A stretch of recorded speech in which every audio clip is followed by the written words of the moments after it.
Woo woo! Back in our lives, Future Cannabis Project FCPO2. Thanks everybody for joining us tonight. All those who were enjoying the show, the book club with London, that is an awesome show. Those guys have a lot to talk about, and I appreciate them kind of seeding the airspace for this show. Be sure to catch that one every week, and I hope you guys got a pee break because you're not gonna want to miss any of this. We got seed collectors tonight, and I'm gonna start from the bottom. I don't know how it looks on the YouTubes yet, but oh wait, let me just interject. Dave, I've joined the Root Beer Club. Woo woo! Welcome aboard. All right, thank you. A shout out to the ranch for these, the burgers and beers. Grab that one on Dogga.garden if you want. But we've got a new guest to the show this month. Below CabronetheCam, I'm just gonna call him Cam. How you doing, buddy? Thanks for joining us. I'm doing great, Chad. Thanks for having me, man. I'm super stoked to be here. Yeah, it's my pleasure. I forgot, maybe I think I saw you talking in chat, and I was like, "Ooh, I need to talk to this guy." I forget exactly how it happened, but I've enjoyed our conversations. You definitely have a fun perspective on seeds, and you're actually kind of bringing a new element to the show tonight, which we'll get to in a second. I'm excited about that because we're not just seed collectors, we're also seed poppers. So before we get into some of that, I'm going to go up to our upper corner, Mr. Stacked Deck. DaveZnothere himself. How you doing tonight, buddy? I am wonderful. Happy to be here. Thank you again for having me for the third time. I don't know how you guys keep dealing with me, but I really appreciate you having me on. Hey man, it's a great conversation every time. I love it. So thank you for being here. And yeah, woohoo! Kind of like I was saying, we're gonna do, the first volume we really kind of talked about, some of our experiences with finding seeds, the sources, some of the pitfalls. Is it cash? Is it money order? Is it Bitcoin? All of these different things. And what we've also kind of, explored through the other episodes is there's a lot of really awesome breeders out there. There's a lot of wonderful people that we've heard of, and we see their work, and we know people running their gear, and that's awesome. I definitely love to support those people. But there's also that person who has just kind of been doing this and doesn't really realize the internet's a thing. They just love the plant and they love giving it out. So some of those packs finds their way into our hands as well, and I also love to highlight that stuff too, because we can always learn something new and hopefully find a new breeder giving us the exact kind of stuff that we're looking for. So tonight, like I said, we're going to kind of start it off, and I want to shout out to Cam. We'll kind of let you go first here, buddy. But we're not just seed collectors, we're seed poppers as well. So what I wanted to do was kind of take some of these, some of our favorite packs, those ones that you have in the glass break in case of emergency, or if you really want to smoke the good stuff. Which ones have you broke the glass on, Cam? And could you tell us a little bit about your experience with them? Oh, it's funny. So the glass breakers are the ones that I always end up saving 2 seeds. Like I have this little pet peeve where I think that if something's super worth it and it's going to be valuable later to me, I'm going to save at least 2 seeds just in case. And, let's just say they're male and female because that's what we're hoping for, right? Right. But those glass breakers, man, I'd say definitely the local skunk. As you can still see, I still got a couple in there because I just won't put that pop up those. But this was, I actually met Duke and those guys at Indo Expo a few years ago before he got in his trouble. And dude, this has been some of the heaviest smoke I've ever had in my life. If you're like a sour diesel fan, this was definitely just one of those sour diesel plants. And occasionally you get some of those hash plants that popped out of it. But oh my gosh, man, really just, not as much on like the skunk like you would think, like the roadkill skunk or anything. But as Chad and I were talking about, a lot of those sour diesel profiles kind of leak that skunk smell when it's like kind of humid outside. So definitely one of those ones that I was so excited to pop it. I still have actually a mother of this, and I do a good bit of breeding with this as well. I found a really stellar male. Could we see the back of that package real quick? Because that's something that I have about Duke's work is look at all that information. He's giving you flowering time, lineage, morphology, all of the stuff as a grower you want to know, and having that information ahead of time, it just makes for a better grow. I mean, look at that stuff. There's people out there doing it like that. And I just want to play on a bad pun here. But speaking of out here, Duke Diamond is free man these days. So that is something to celebrate. That's a recent development. I think Brian kind of broke that news last week on the Living Soil show with Leighton. But yeah, man, look at just the information on the back of those packs. That's an example for breeders to kind of maybe aspire to, in my opinion. And that also tells me that he grew the plant. He knows what that plant does. And I think what's cool about Duke, too, is he's such a transparent person, and he's so honest. So you see on the bottom line there for resistance, it shows no hermaphroditic traits, which, you know, he'll still give out seeds that have hermy traits if they know that it's worth it. But as long as you're honest with it, you know what I mean? That lets the buyer know, like, okay, I can expect this. So that's one of those things I really respect about Duke. You know, he's very transparent. I think they're called cookies. Ooh, low blow. I said it. Oh, okay. So one of the other glass breakers is actually probably my favorite smoke ever, man, and that's from our buddy Lucky Dog. Nice. So that's Skunk VA. So this is the dog patch. That was the Chem D crossed to the Chem 91 BX2. I found a lot of Chem D plants, but I did find one that kind of was like a little middle ground there, a little more on the gassy rubber side, but I could still get a little bit of that lemon pine flavor. But dude, everyone that smokes my dog patch is just like, it's a knockout. I've seen people green out on it, and I actually entered this one into the Chem comp as well, which I'm not sure how I did. Everyone after third place, we kind of just guessed how you did, but right. But this one here, man, yeah, every jar that I brought with me, I brought to the Chem comp too. Everyone was stoked on it. So this is my glass breaker. I love the dog patch. Nice. That's really awesome. And from how I understand it, and kind of seems to be the consensus, Skunk VA is the person to get really good chem genetics from, that, you know, are, you know, they're not crossed with other things, which is still great and dandy. But the chem lines, he holds those. And yeah, that's cool that you say that, because right now in the third week of flower, I have some of the Twin Peaks from him, yes. Which is Chem 91 times Chem Cis back cross 2, I believe. And that's the start of my chem hunt. That was graciously given to me. Thank you very much, sir. And I've got some new chem crosses as well to add to the hunt, so I'm excited. But that's cool you pulled that one out and you had such a good result with it, because I'll be there in a month and a half, hopefully, just going, whoa. Yes, you're gonna love the Twin Peaks, man. That's like super frosty too. It's like chem isn't always the most photogenic bud, but everything I've seen of the Twin Peaks, I'm like, oh my goodness. But as far as other glass breakers go, so this is probably my most favorite deer plant to me. This is one of my closest friends. It's looking a little blurry there, but there we go. There we are. Oh, so the this Goji is the OG. Goji OG from Bodie. So I found a good couple phenotypes. I didn't find anything I didn't like out of it. So that's the Nepali OG crossed to the Snow Lotus male that he used. So the Snow Lotus can lend a little bit of like those trash flavors, a little bit of like hot garbage. So I found a lot of that in there. But the Nepali can lend a little bit of the strawberry flavors, which you can find in like the mother's milk and things like that.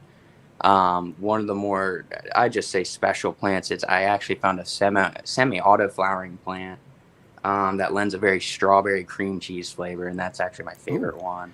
So I hold the Goji very near and dear. She's just always been there for special events and special points in my life. I seem to always have a jar of it for some reason. So this is one of my more favorite special ones. That's awesome. That's it's one of those strains that I'm not sure that I've ever had. I've had some labeled it, but again, it was rec. Yeah. But the Goji OG is pretty darn famous. A lot of breeders and heads, I guess, talk very highly about that strain. There was a lot of magic to it. I don't know. Was Dave? I know you've got some of the Bodie seeds as well. Was Goji OG one that you picked up or have tried? I've yet to try it. I have the strawberry milk, Oh, believe you it or got it. not. Ooh. So I have that OG Nepali that he's talking about. Yeah, nice. That's Yes. awesome. A lot of the goji crosses that you'll find on the market are generally from the cut that kind of circulates, which is called the pine sol Okay. cut, which is a little more like that lemon OG. It's very typical, kind of like the SFE style, where it lends a gassy flavor, but it's also got that really kind of like harsh lemonous pine flavor too. I found one of those within the females that I have, but that's if you find goji crosses in the market, that's what generally you'll find out of those. Okay, that's awesome. Yeah, I didn't realize that there was a kind of delineation there between the cutting and then a lot of the seeds. But that makes absolute sense now that you say it. So good info, gold nugget, pew, dropping on people's heads. Woo.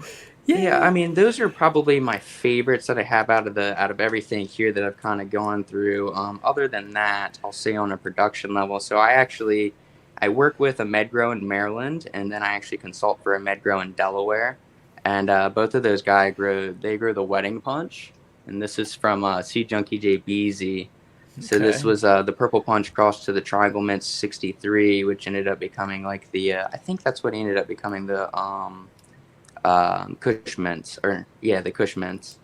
So this is it's the most beautiful plant because you get those purple punch looking plants, but the power of the triangle mints comes through, and it actually kind of gives you a kick, and it actually has a little bit of legs to it. So it outlives that purple punch kind of, nobody really likes it. It doesn't stick around. It's the new blue dream kind of thing, but you get a little bit out on the nose, but you really get a lot of the triangle and the flavor. So that's where this is a really special one, and it's really great for a commercial setting. Washes really well. A lot of the concentrate companies always want to make good distillate out of it or whatever they do with it over there in these crazy places. But it's also just a beautiful plant to grow. I mean, almost dark purple midnight leaves, kind of like the typical cookie. But again, just fantastic smoke, man. I really like this one. I found a fantastic plant out of it. That's awesome. Because yeah, you're right. Purple Punch was kind of one of those strains that I don't know if that was like the original Instagram weed or not. But a lot of people grew it because it was so pretty, and a lot of people also said it has no punch to it.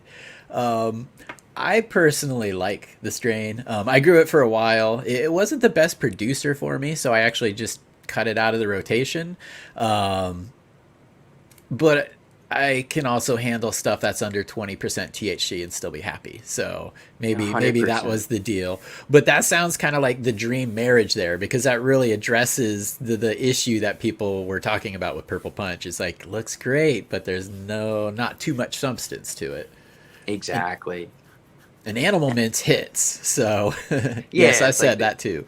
exactly. And I think what's cool about that cross too is that it really does, like I said, it hits on the market, but it really just has like a good medicinal profile to it. On a COA, it actually hits really high on osamine, which you don't really see like a ton in the market. And osamine's like really good for like those antimicrobial, antifungal type deals.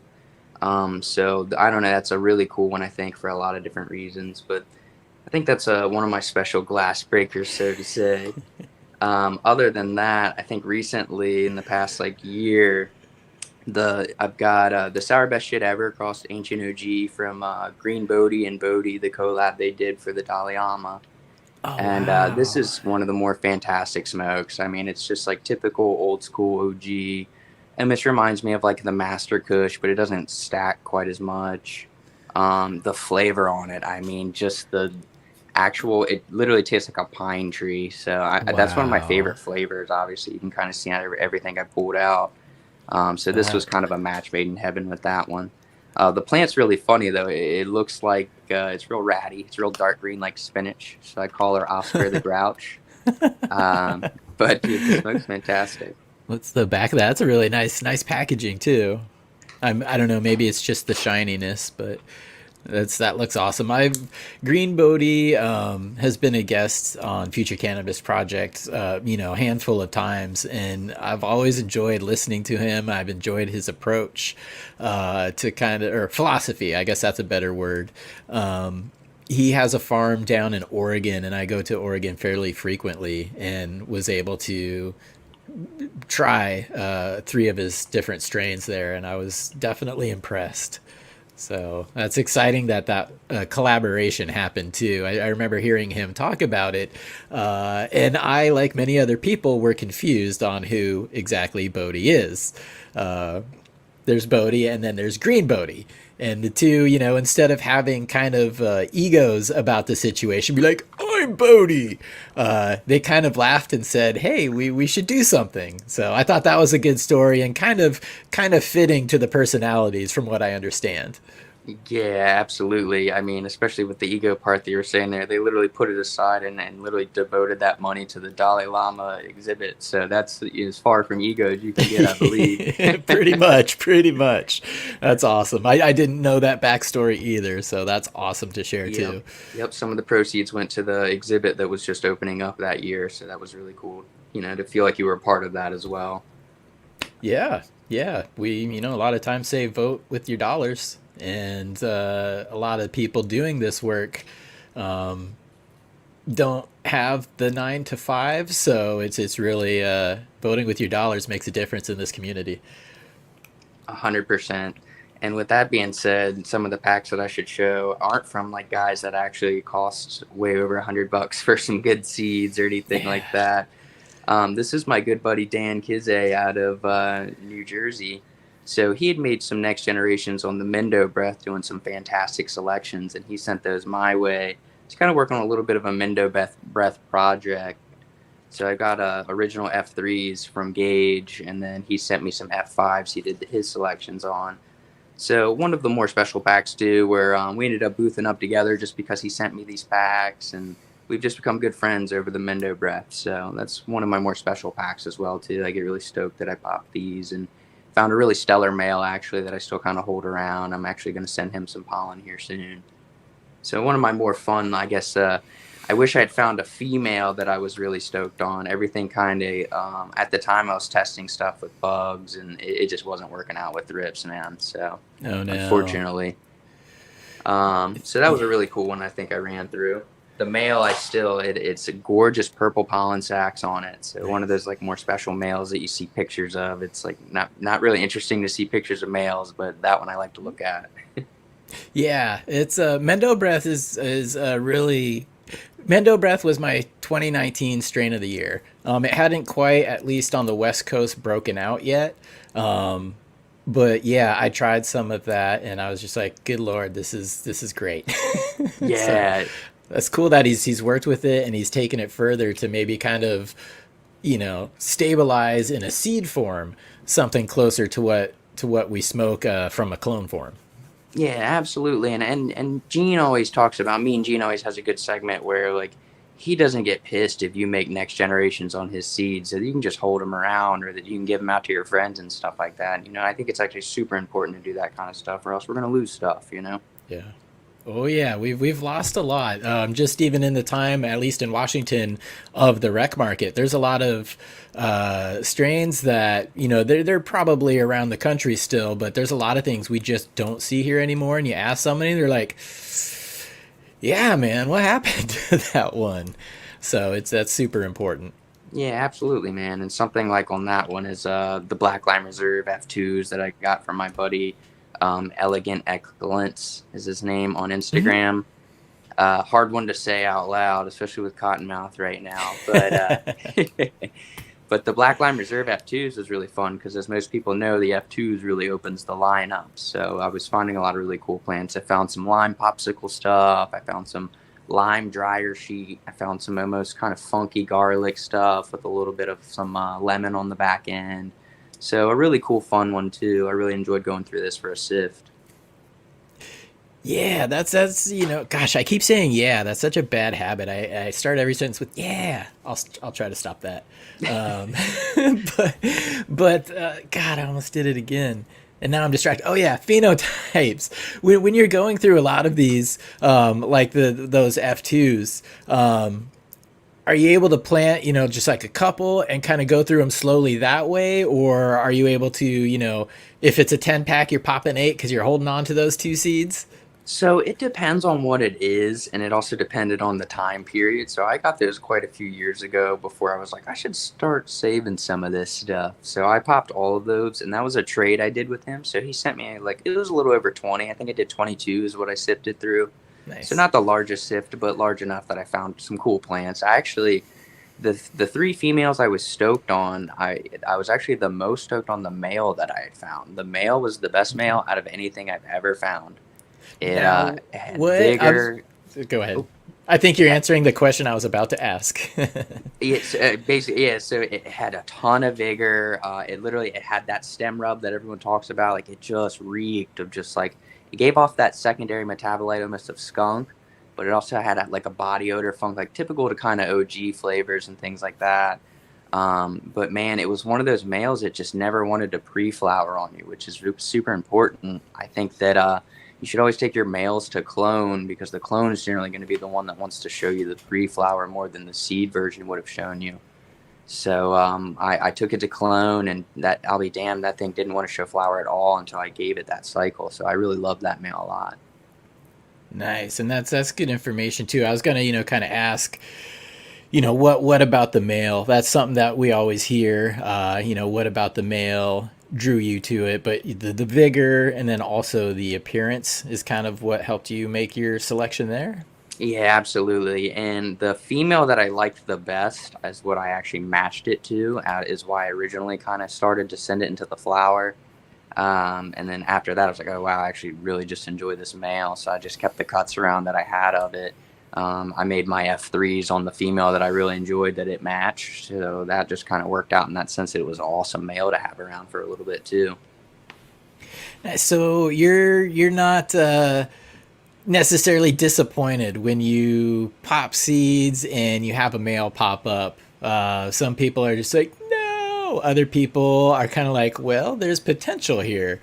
What kind of goes through your head when you see males popping up in your garden? I think it depends on what it is genetic wise. If it's something that I'm just kind of like, for example, like no offense, Mike, like Runts buttons. Like I literally just grew this one out for the market just because I was like everybody wants Runts. Mm-hmm. So if I found a bunch of males in it, knowing that Runts isn't the most stable genetic to kind of work with, I was like I'm chucking males. There's no way I'm working with males or anything like that.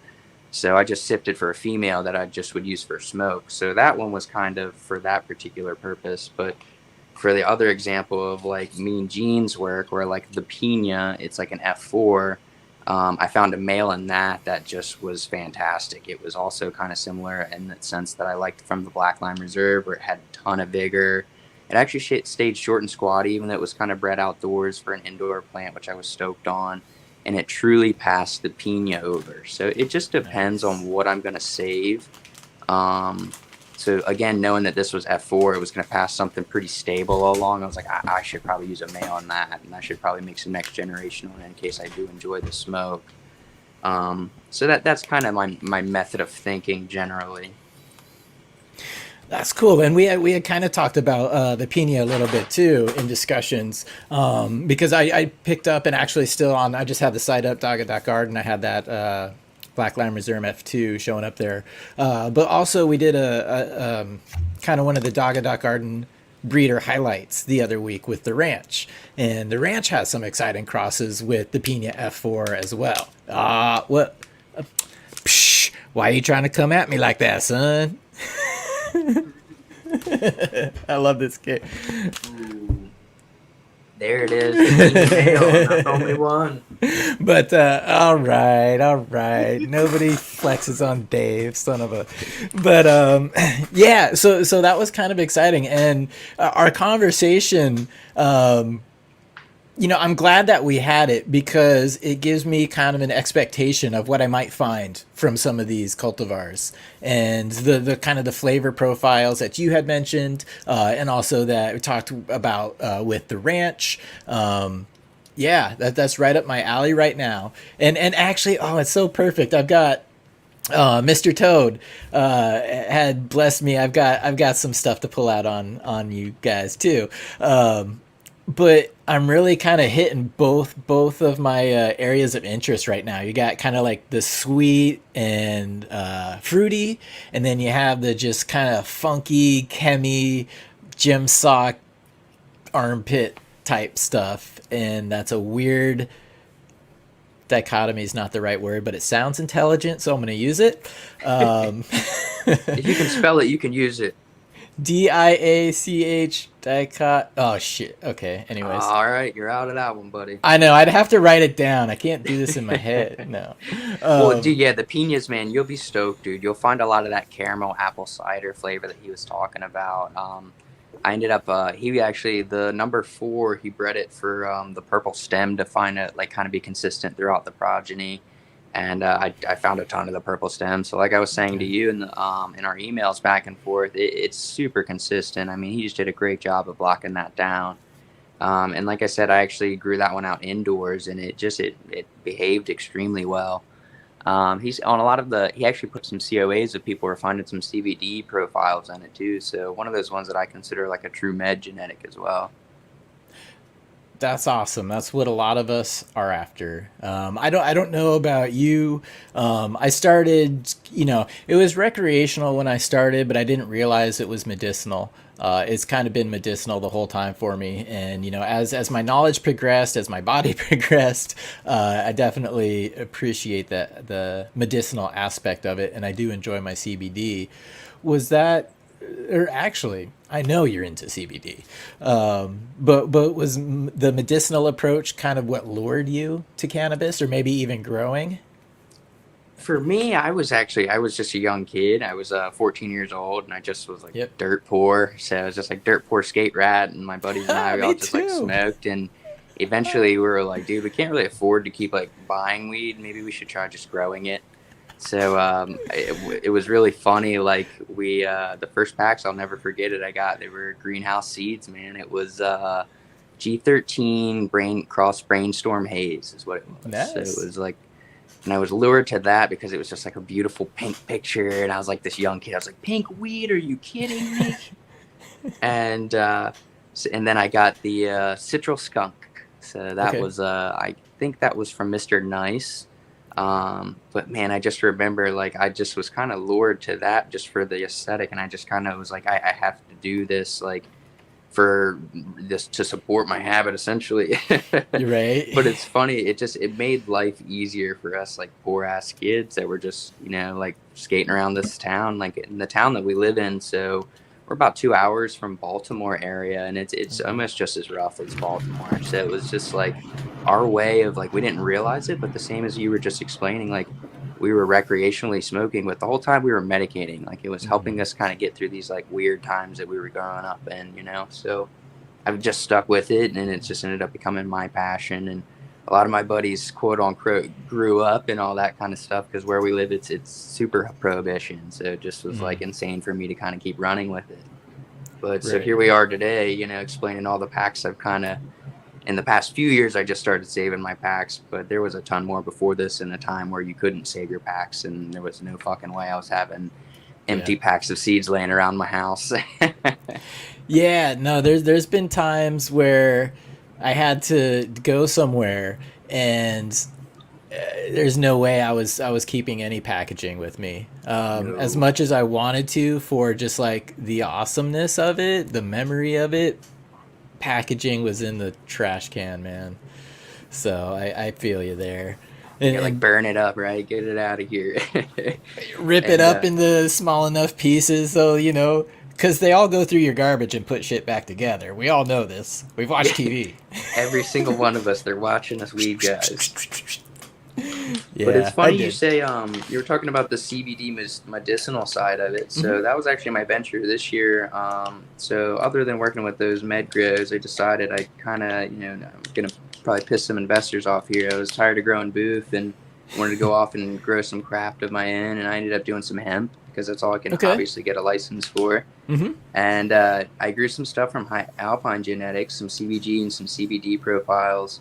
Oh, wow. And dude, I was blown away. I'm gonna be honest with you. You see a lot of CBD flower like in your like local head shop and stuff like that. It's all been like grown and like cut down with a combine and all that bullshit. But Yeah. man, when it's grown right and you treat it like craft flower, just like you would good weed, like, dude, I love smoking it. I smoke it every day. I'll blend a little bit on some of my like real hard heavy weed. So Hmm. it's ended up becoming like an extremely medicinal smoke for me. And so I recommend to the people that are like hesitant of growing like a full CBD plant, like just fucking dive in, just grow like one or two. Definitely check out Yeah. like High Alpine or Hoku. Those guys have amazing genetics. Amen to that.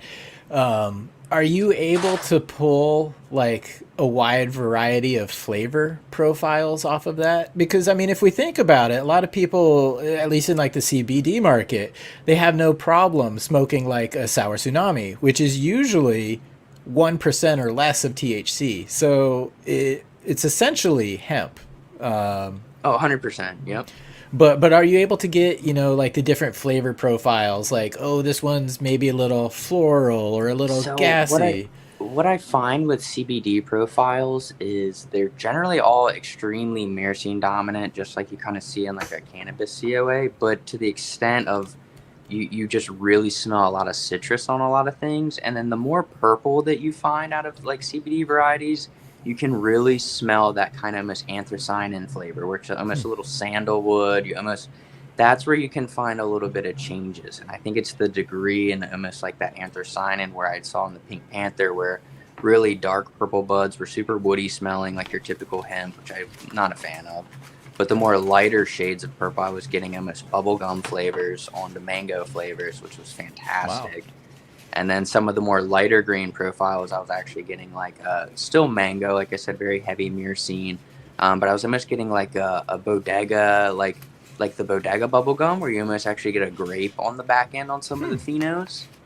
Where it was just like a grape bubblicious or Big League Chew. You remember grape Big Nice. League Chew? Oh yeah. Oh Yeah, yeah. so like I said, it really, everything was very myrcene dominant, but depending on the degree of what I saw from the purple plants, I was finding definitely some really different cool flavors. Awesome. I need to get Dave involved here because I see him talking to Mr. Toad in chat, and buddy, I am Mr. Toads. I know. I You saw that earlier don't. today. You divulge, please show us. I'll get into it. I'll get into it. I'm gonna start. I'll start with. Gosh, I don't even know which one. They're all winners here. I'll shout out to Cheddar Bob, who's probably not in chat, but the Bob's Cheddar. This is an awesome one. This is oh, focus. No focus. Okay, no focusing there. Bruce Banner, number 3 times Space Cheese. And this one, I believe, is on the Dagadot Gardens as well. But this was, something that he worked with. Well, he did the work on this. Cheddar Bob did some testing. They relayed information back and forth, and this is what we have today. And it's kind of cool. It's like a 2-for-1. It's like, A, it's Mr. Toad, but B, it's also kind of Cheddar Bob. So it's fun when you can, like, look in your garden and kind of see your friends. I don't know. No, absolutely. Yeah, sometimes growing with that. But yeah, Dave, did you have some packs that you had kind of your break in case of emergency, your glass packs there? Well, one of my all-time favorites was the Cindy 99 here from Duke Diamond's Secret Vault. That was just it finishes super quick, about 59, 60 days, and it just the most wonderful tropical mango, hints of pineapple in there. Sorry, my camera's kind of screwing up there, but just absolutely delicious. The structure, very stout, very stocky, just delicious. You can't go wrong. Another one that was Cindy 99's a classic. Oh, for sure. It's in so many things nowadays. Another one that I was a really big fan of, Katsu Seeds, his Black Line Bubba. Just even though it had more of the pre-98 Bubba structure, it still had that pre-98 Bubba stone with that nice limey chemical flavor in there. The best stem rub I've ever had. I'm so upset I lost this, Mom, but this is why I still got 2 seeds left. You know, that old 2-seed bang that we were talking about. Gotta do it, man. For real. That was The funny. I was gonna seeds, ask you. Yeah. For real. Yep. I do that. I do that too. That's kind of awesome. Another staple in the garden still is from Irie Genetics, the Mac Arise, Mac One Arise. Oh wow. His Arise, which is Golden Goat and Daybreaker, just a great sativa high with a nice, easy growing structure, not too stretchy. That combined with the Mac flavor, a real knockout, man. Fucking what a winner. Now does Mac kind of leans, and I know people are gonna be upset that I'm gonna use the word indica, but doesn't the Mac, like the stone on that, kind of lean indica, whereas the Arise is kind of leaning sativa? What kind of effects were you getting off of something like that? And did you see a variety in a couple different ones? They honestly were very similar. I was able to get, I did 5 of them, and 2 of them did not even pop out of the soil. The one of them was just a total mutant out of there, and I happened to get 2 ladies on the last 2 that were just basic mirror images of each other. Oh wow. They were definitely leaning more towards the Mac in their profile as far as their bud structure, their smell, and the high though was a good combination of both. On both of them, they were really similar to each other. I was taken aback how close these sisters really were. They could have been twins. Right.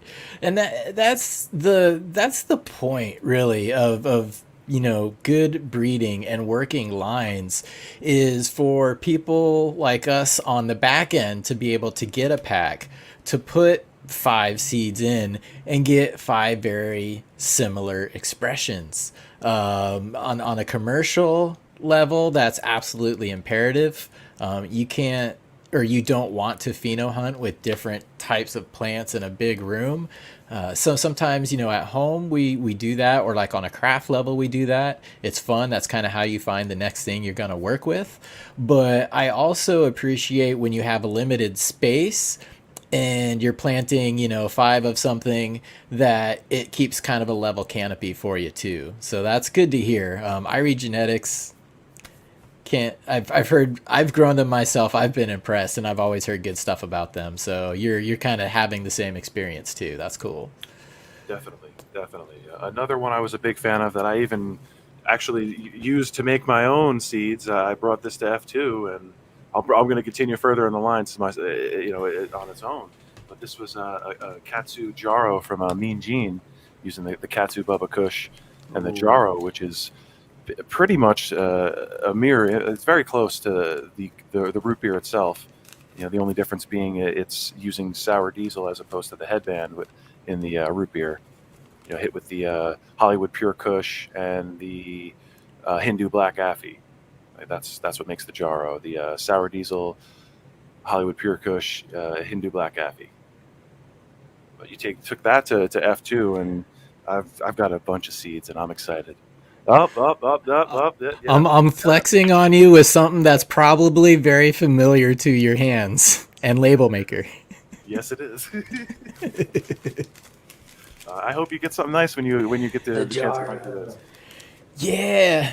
And so I don't know much about the Jarro. I've heard about the Sky Jarro, Yeah, but I don't know much definitely about see that. Jarro. Like he's got there the Line Pop Kush Sky Jarro F1s.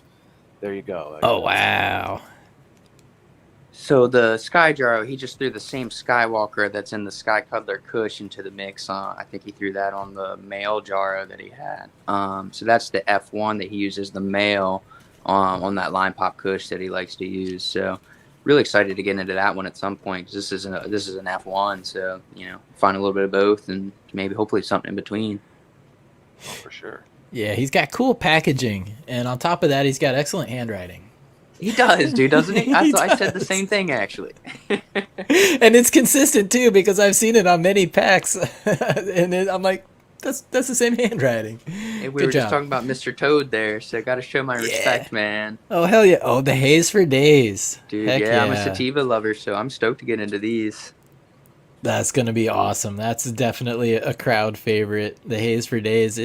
There's something about the hazes, man, that just it's one of those iconic strains, I guess. But it does give you kind of like a particular profile and like headiness to it, in my experience. Sure. And I said sativa, so he's probably tearing me apart in the chat already. But I meant to say thin leaf. I'm sorry. No, I don't. I don't see it, but that's great. Yep, yep. I know. I said indica. You said sativa. Dave's gonna come in with a hybrid and blow the show up. But speaking of thin leaf, actually, so this was what I was kind of speaking to Chad a little bit about. So I literally just have a few left. So I was crazy enough to convince my wife, actually, we were going to go on a seed trip to Sri Lanka to find some thin leaf. Wow. So I found a really good contact, and then we went out there. I actually went into the mountains for a few nights and was able to collect some seeds from some Sri Lankans. So this is the thin leaf that I collected up in the highlands. And then while I was out there, they don't really smoke much flower out there. They smoke a lot of hash. Right. But the flower that I was able to get was from India, and that was the Kerala Gold, which, of course, I was more excited about the seeds than I was the dirty, nasty, black mid-grade that I got. So I was able to smuggle these back to the States, and I've done a little bit of breeding with the Kerala. I've had germination issues with the Sri Lankan, but the contact that I have there, we actually are back and forth, and we actually trade postcards, and we send each other nice letters for the holidays and things. We've been really good friends through the years. So because of COVID, he's not been able to send me the seeds. There's been a lot of crazy stuff going over there in that country. Mm-hmm. But when things clear up, I think he's going to send me some more fresh seeds that I'm going to go through. But otherwise, I'm not going to pop these. I'm going to wait until science can come along and hopefully do something with these that I can't, just in case it ends up being some of the last of what they have. So really excited about some thin leaf since we were talking about it here. There's a few that I have. I started with probably 50 seeds, and I might be down to 30 or less now that I've never had a germination off of. They were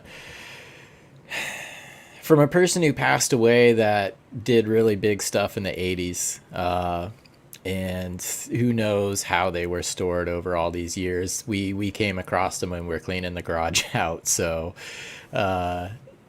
I'm like you. I'm waiting for science to maybe kind of catch up, because there's got to be something awesome in there. I don't know what it will be, but it would be something cool. And even if it's nothing crazy, it would still be nostalgic, and it would be something meaningful to you. And that's every pack of seeds that you pop. That's what you should do, anyways. Hopefully, find something special, not necessarily just the best, right? Like.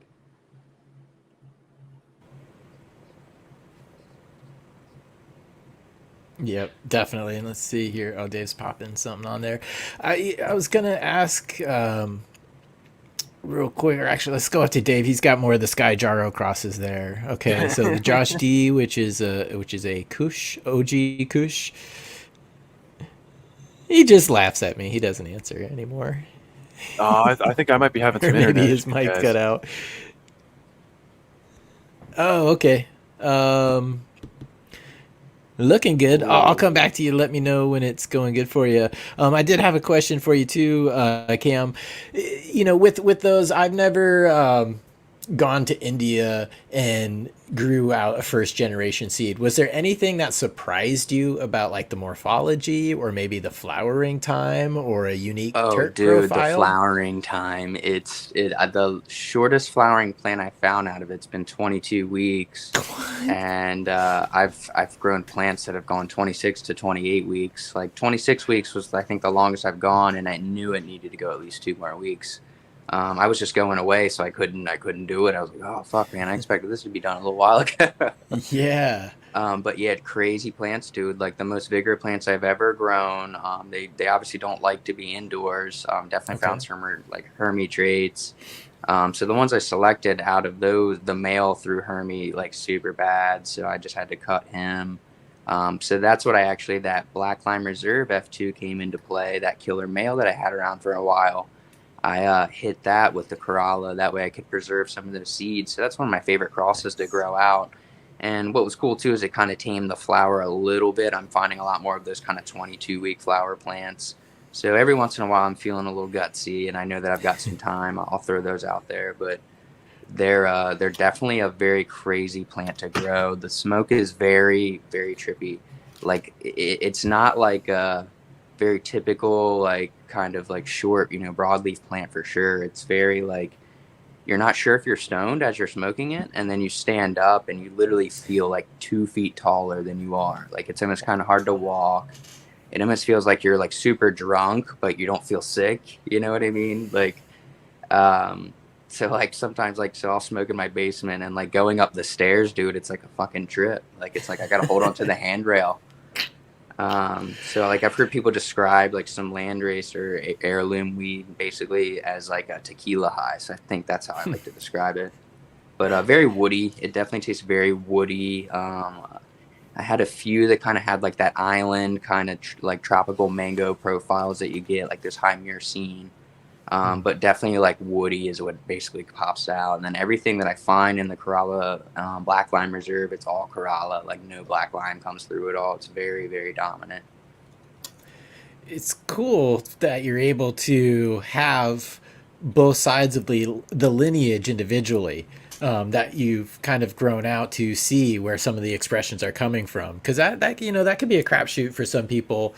You know, they're trying to they smoke a plant and they're like, you know, I really liked this about that. And then they tried, and this is just something that, you know, at the shop that I would advise people of. It's like, you know, if you find something that you really like, learn the lineage of it, because then you could also try the parents and see if what you liked about that particular cultivar was expressed heavy, you know, more readily by one parent or the other. And then that can lead you on to other strains, because I like to, and I think a lot of people do, kind of switch up the cultivars that they're smoking on a regular basis, just to kind of, you know, you get a little bit of variety in there. But I also think that they kind of interact with your endocannabinoid system a little bit differently. So it's like IPM. We don't say spray with one spray. We say spray with at least 3, because it's going to hit all the notes to get rid of the bugs. But there's always that one that you like, and it's just like you were saying, it's like there's always that one thing, like there's that one family of lineage that you like that you're like, I kind of always seem to like stick in that realm. Like for me, it's always Chem Dog or it's OG. Yeah. Like I just like Chem Dog and I just like OG. It's just what it is. Yep. It's the Chem 91.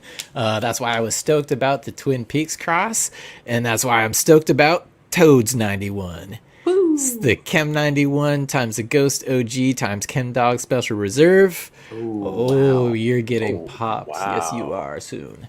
So I'm excited about that one too, because again, that's something that I haven't had access to sources that I could be like, well, yeah, that probably really is the Chem 91 type stuff, you know? Yeah, you're very like the Lucky Dog stuff, and then I mean, you can't trust anyone more than Mr. Toad. You know what I mean? That guy's on it. Yeah. Wow, dude. And then I'll say the one thing I don't know much about is that Chem Dog Reserve. Like, or that is that the one from Leo? I assume the pollen that was done. I think it was Gene in Leo.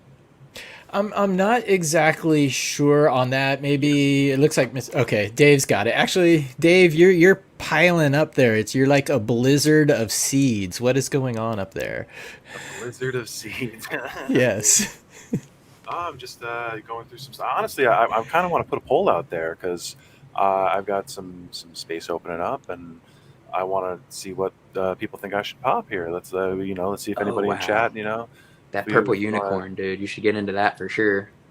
That's high on that list, especially with that Gelato 33 Cherry Limeade male. That's just a fucking fire producer.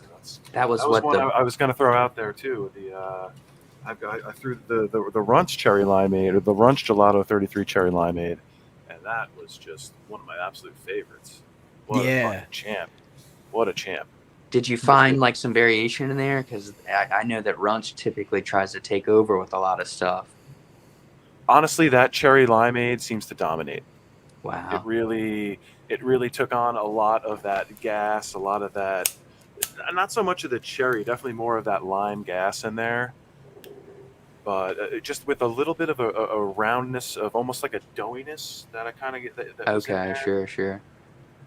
Wow, I'm glad you say that, because I'm waiting for Ben to send me those Cherry Royales that those guys just found that re-released that bolt that they had. I missed the first release of it, but that's the Cherry Limeade cross to the Royal. I think it's the Royal 8. It might be the Royal Yeah, 10, actually. I think it's Royal 10. I know it's one of the Royals. I could be specifically. I'm not 100% sure, but I know there was even a few of them that were left out there today. They were trying to help move out because somebody didn't pay for them. Yeah. Anybody that's hearing this right now live, I mean, I recommend getting in there for sure, dude.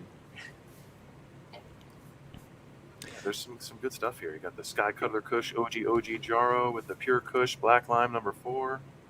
These were from Ozark Nation, who gets a lot of his stuff from Mean Gene. I mean, this is Mean Gene sending this to Ozark and him blessing me with them.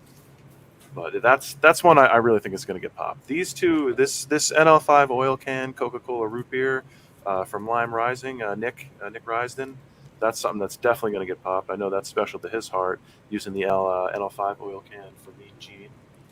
Same with this Black Lime Reserve F2 Coca-Cola root beer. Those two are definitely going to get popped. So we don't even need to worry about those. Those are going to be taken care of.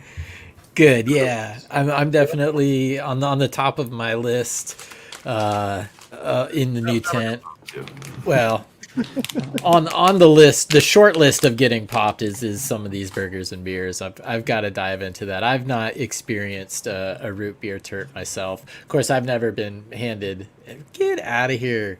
I've never been handed the flower before, so I'm eager to see what it brings. Well, it's funny. So, like us guys over here on the East Coast that live in Prohibition land, we never get to try any of the fun, good cuts that go around or any of the straight from the source things.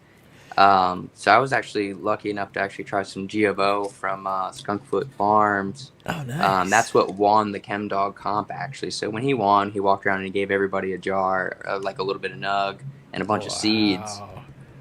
So we were talking about earlier, I kind of stick in that Chem Dog and that OG realm. So this is Day Wrecker Headband, Sensei Star crossed to the Chem 91 BX3 as the male on that GMO that he won with. So I'm super stoked to get into these, man. Oh yeah, that is super cool there, and to pull off that competition, it's funny that you mentioned that, but yeah, there is a lot of regionality to some of these strains and when they break out and how they break out. It seems like GMO has been a thing on the East Coast, at least in Michigan, for many years. I would say at least to the to the recreational market, it's really only been around on the Washington for a couple years now, if that. So it's funny how that stuff happens. And like the East Coast, a lot of the Sour D guys, a lot of the Chem D guys, is official. It's almost like that's the calling card sometimes. So to have that competition and to win that competition over there, it's pretty damn impressive. Yeah, and he actually won first and second place too, so he smoked it. You know what I mean? Right. Yeah. Same, different cultivar, obviously, but yeah, yep. And I'm not sure what he entered for the second place. By the time of the end of the contest, man, everybody was so high off Chem Dog, dude. Yeah, that I don't use this saying often. I kind of hate it, but it's the knock your dick in the dirt type of stuff. It totally is. That's the best way to describe it. You were talking about the Twin Peaks earlier, so I'm excited to get into these guys, the Chem Fuegos. Nice. Yeah, so that's the Sour Band crossed to the Chem 91 BX3. I'm a huge fan of the Sour, like the Headband series too, man. Like that's always a big one for me. I just love those profiles. So on top of that Chem male that he uses, oh my gosh, this is such good stuff waiting to happen. Now for somebody who hasn't grown a bunch of chems out like myself, is there any piece of advice you could give me? Maybe thin it out, top it early, stake the branches. Definitely stake them up. A lot of the stuff that he works with, where the Chem, if it's the BX3, a lot of the stuff stacks. So generally, you want to stake it up. No light leaks. Like if you have any kind of weird timer lights or weird surge lights or something like that, don't have those around because it will kind of do a little weird stuff for you. But other than that, man, just don't go too crazy on the feeds. Right. I feel like old school plants in general don't really respond well to a lot of the feeds that people kind of pump them with nowadays. So that's one of those light feeders. I use a super soil with that one. Generally, And that works really well. Just a basic organic super soil. I don't go too crazy with that recipe usually. I like to hear that because I usually feed pretty light too, so that's good Less to is hear. more, Chad. Yeah, this is true. To quote the great Leighton Morrison, "Don't be a moron." Don't put more on. So speaking of putting more on, though, I see Dave. Dave, you're laying out the root beer package. That is just one of the funnier graphics. I've enjoyed that one. And just like that, he was gone. That's the GMO root beer backcross 2. Ooh. That's out there a lot though. There's a lot of mean mug crosses out there right now. Okay, I know Dutch Blooms, I believe, had some crosses. Absolutely. Of that. Oh shoot! There we go. Are you gonna make me? Oh, he's got them. Coffee mugs. Yep. See, I don't have any Dutch Blooms yet, but I So will this is pick that some same up. male he was just talking about. It's the GMO root beer back on the root beer, basically the BX, and this was thrown on the female KIS coffee. That's from, I think, Pacific Northwest is what he goes by. Yeah, Super stoked to get into this, man. I love some coffee flavors. Nice. And what else with the what is the top? See this bag up. Oh, okay. He's got which Dutch Blooms is that? Congolese root beer. So Congolese, isn't that like a kind of wild, long flowering sativa? Yes, he used the Roberts Creek Congo, the one that was the hunted out. That particular one. You probably have some Roberts Creek Congo and some of that Mr. Toad, possibly. Did you say Roberts Creek Congo? I believe you did. Yes, sir. I knew it was coming. You got some of the Bickett OG and Mean Mug number 1. And you've got Catholic Schoolgirl and Mean Mug number 2. This was from Dutch Blooms as well. Cookies. Gold Mugger. That's the Black Wop Gold and the Mean Mug. Ooh. Mother Tree Conservatory was asking. They said the dog liquor was really good, so I guess I'm lucky I picked up some as well. Ooh, nice. So I had to write that one down because it's a mouthful of L's, but that's the dog walker on his licorice lime, that lime vine testarossa. Wow. So I'm super excited to get in that one too, man. Yeah. Lime craze. I've heard some good things about that one. I think even Mr. Trees had grown that one. I could be wrong here, guys, so don't quote me out. But I think Mr. Trees had grown some of that, or he was there when their conversation was happening. But I've heard some good things from good growers about that cultivar. So it's gonna be hitting. Oh, for sure. I saw someone asking about OGs in the comments. I'll say out of all the OGs that I've gone through, my favorite's probably the Hell's Angel. Like I just something about the Hell's Angels cut. That's like my favorite. I don't know what the real story is on if the biker gang had that cut or whatever, but Right. One of my favorites for sure. And I definitely enjoy the Ghost as well. The Ghost is killer. I actually, in the packs that I went through, I found a Killer Ghost in the Pine Fruit from Dungeon Vault. That was, I think that was the Ghost OG on his Purple Vapor male, and found a ton of just OG profiles, and they were just fantastic. And then one cool little fun fact for my Bodie heads. So a lot of people weren't sure about what goes into the Nepali OG. He was gifted that clone from someone, and no one really knew much on the lineage. I see a ton of comparison on my OG cut of Goji cross to that. Also a very similar lineage to that Pine Fruit. So I really see a lot of the Ghost in that. So I'm assuming that's maybe a Nepali landrace on maybe the Ghost OG female or something like that. But just one of my little things I've been thinking about lately for my Bodie heads. Yeah, that's another guy that one day I will get some of his gear and try it. I really want to meet him. I heard an interview with him that he did many, many years ago. Again, I kind of like the vibe that he put off, but he talked about like music and how it was important to him and how he loved bass music. And it's like, that's my whole background. And like, I have this one, but ever since I heard that, I'm like, he needs this particular mix. Yeah, and I want to run into him one day, and I want to give him this mix, and I want to hear back from him in like a week, and just be like, Bro, it changed my life. He Just seems start with like a one of hug. those guys. Just Right. start with a hug, and he'll love you for life. I'm telling you, he's got to be one of the greatest people on earth, man. And Miss B too. She's a fantastic woman as well. She works super hard for that seed company. So I love both those people, man. That's cool. That's cool to hear. But so yeah, I'm really excited. Back in my chem dog craze, so I actually grew a little bit of these out. Found a herm, so I didn't really go back into it. But this is the Chem 91 on the Black Triangle, which is the Black Triangle from Bodie, is the TK on his 88 hash plant male that he uses. Wow. So just potent weed.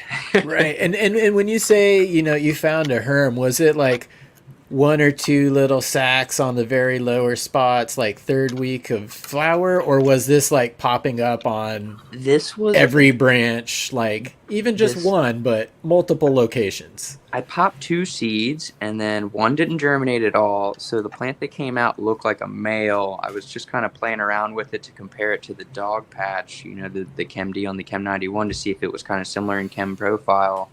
And I saw pistolets coming out of that sack. I was like, oh, dude, fuck this. Yeah.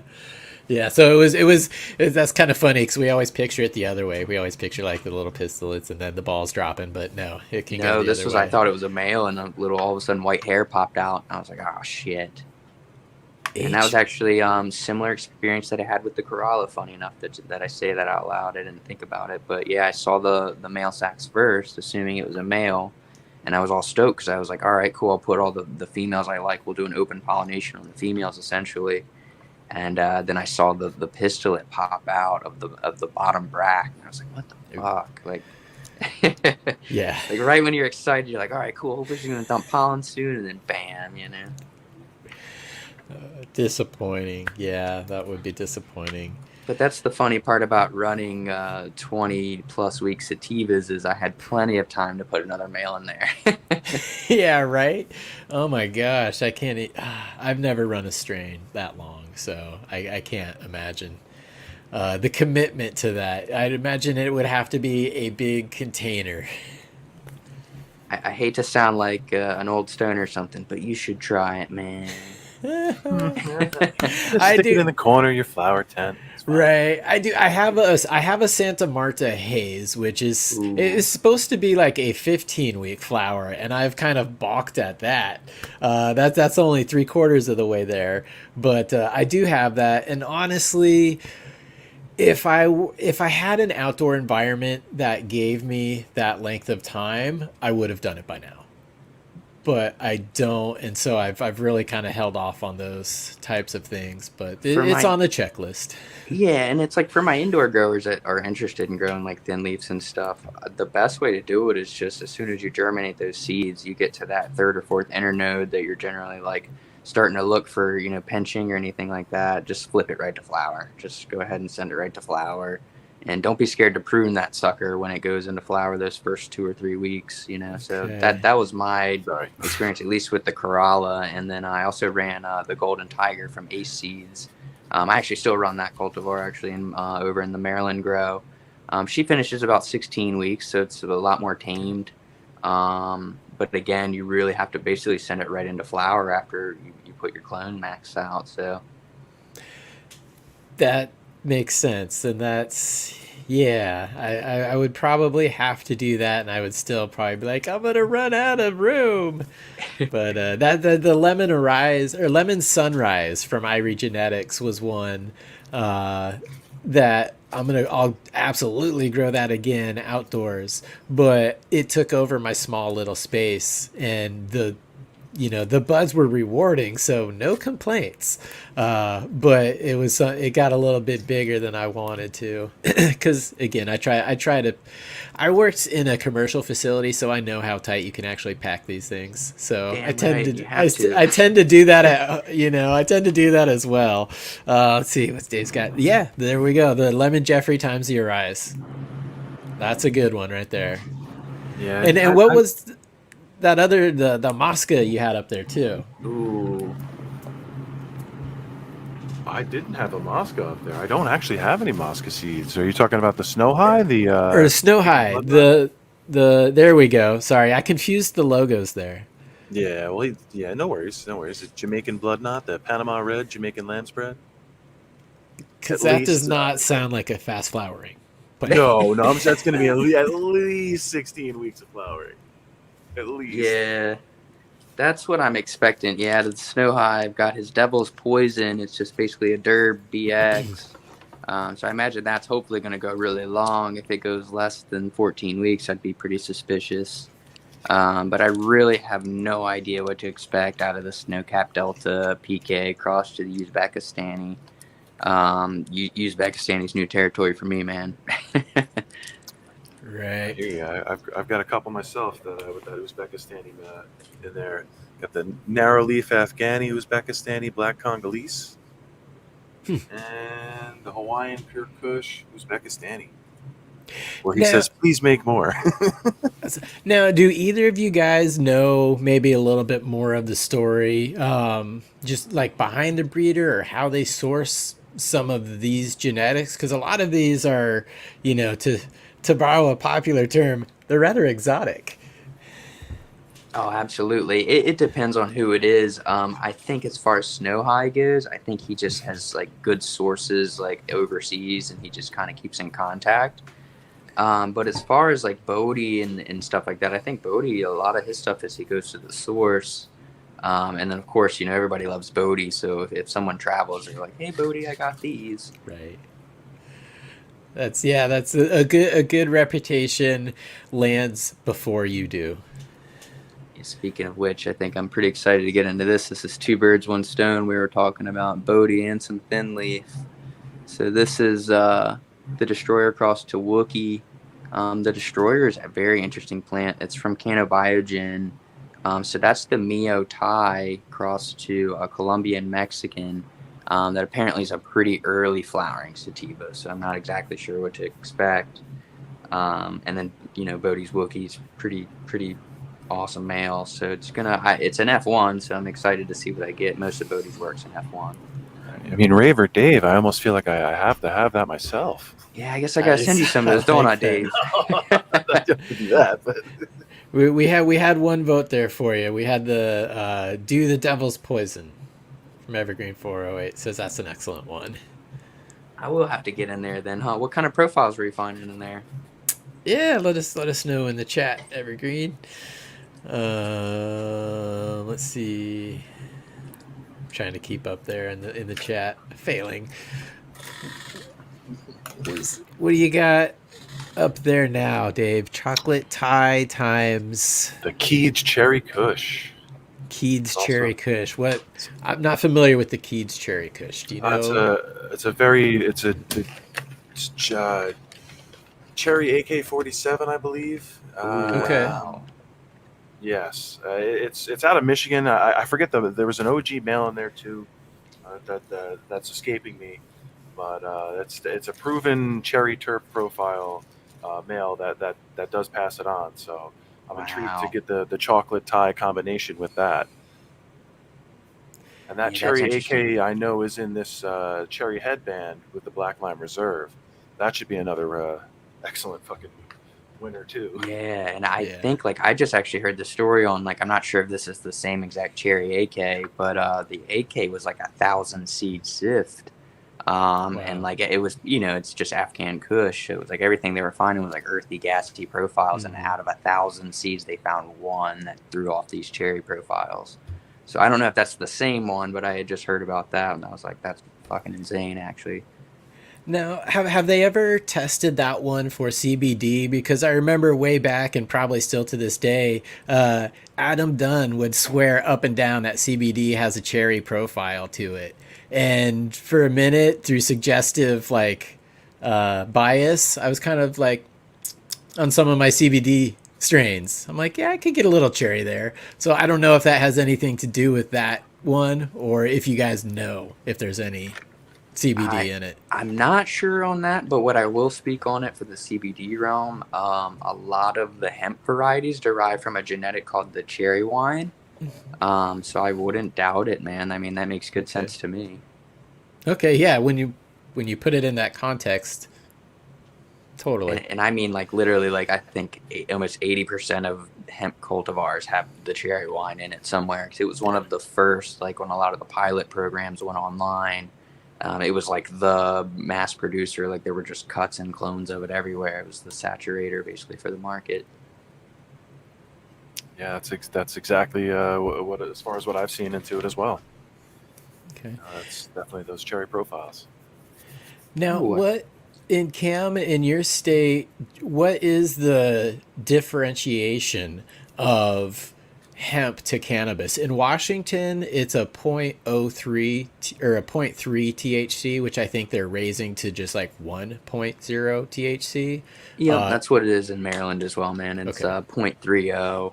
And actually, I work with a farm in Delaware as well, and it's the same regulations, 0.30. Okay. And it, actually, now that I think about it, is that just through the federal hemp bill? I Or believe is so, it a state yeah. by state? Exactly, yeah. I think it's just kind of the federal overall kind of regulation. Okay. Yeah, I think it was like Farm Bill of 2018, 2019, something that opened the doors to a lot of hemp production, which is awesome. Multiple uses for it, and the flower's getting better. It's a kind of a win-win there. I almost I'll go off on a tangent here, but there's a lot of countries over in the EU right now that are eyeballing these types of things, and I'm telling people, dude, set up a hemp operation, and then just switch the plants. Set yourself up now. So interesting. I mean, if anything, it's just a fun interaction, like to learn to grow. Even if you just like go through, I know it sounds like a pain in the ass to go through the paperwork and stuff, but even if it's just to go through that to grow yourself and like your friends a couple good plants, like it's just worth it to have it in your arsenal. I try to tell people you should always have fun plants and unique plants in your mother stock, you know, like rather they're different cannabinoids, different terpenes, or just weird fucking plants. Like I worked with the Freak Show a little bit just because I liked it. It was Nice. just a cool plant. So kind of what I was speaking to you earlier, you know, just when we do these sifts, like a lot of people are like, well, I want to find the best plant. But I think their goal should always be to find a special plant, like something that just is worth, like you like it, it's worth it to you to keep around. And regardless of what it does for you for whatever reason, you know, sometimes that shit just works. It just does it for you for whatever reason, you know. I like that. I had fun with the freak shows. I only got 2 seeds, and so I grew them both females. And or no, wait, I got 4. I think I have 2 left. Oh, Oh, lucky. snaps! Yeah, yay, stoner brain. The But 2 seeds, man. I'm telling you guys, save the 2 seeds. but that to your point, that was a fun one to grow. I wish I didn't clone them because they were slow. I wasn't gonna work with them in my head, but after they matured, I really wish I did clone them. So maybe I'll get back to it. But have you found any, Dave, any freaks in your kind of growing experience, whether it was a labeled freak or something that just popped up out of nowhere? Honestly, the most mutants I've come across has come through the Mac. That's it's been some mutant offspring in there. I haven't grown any of the Freak Show or any of those like Australian bastard cannabis, any of those really exotic looking or duckweed. I haven't grown any of those yet, but I'd love to, but I just haven't. Yeah. And did you have a favorite, Cam, of like the freaks or something that, you know, we might not have seen yet or been like familiar with, some weird mutation? You We've all know, seen the fasciation, right? yeah, it's funny you say that. I think that as far as like the freak plants go, like the smoke's always kind of like a little like this sounds bad, almost lackluster to some of the stuff that I really like to smoke. But as far as one plant goes, the cluster funk that I grow from Bodie, that's the Chem 91 quote unquote JB's cut, which I think is actually just like the Chem 4 is what it is, crossed to his 88 hash plant. And whenever I clone, like, so I have a clone mother of it at this point. I don't have the seed mother anymore. But occasionally you'll get that trifoliage where you'll get that weird, like, it has 3, like, fan leaves popping out of one internode. And then what's cool is that little area itself, the internode will space out from the fan leaf like a quarter to half an inch. So, like, it's hard to explain that, but think of, like the fan leaf itself is like 3 or 4 inches well above your internode. where, you know, generally they're connected at that interconnection on the main stem. That is a weird morphology. Super weird plant, but again, it's a chem plant, so, and a hash plant, so it smokes great. So even though it's a little weird, I like to keep it around because it smokes fantastic. The one thing I really appreciated about the freak show, there wasn't a whole bunch of foliage on the top, so that thing practically trims itself. I'm like, Yeah, really. this is a winning. Like, I just have to go, and it's trimmed. Almost. I wish it The were one that I did notice I had some funkiness with was the Jack the Ripper. Ooh. I had some F2s of that, and it ended up growing 3 to 4 branches at the node at each node Yeah, instead of yep. Okay. that happened a lot, and I saw that on multiple phenos. And I actually I ran some blueberry cookies with Jack the Ripper, and that also showed the same exact morphology, world phyllotaxy, whatever the exact name is. Right. It was just Wow. it was an awesome mutation to have.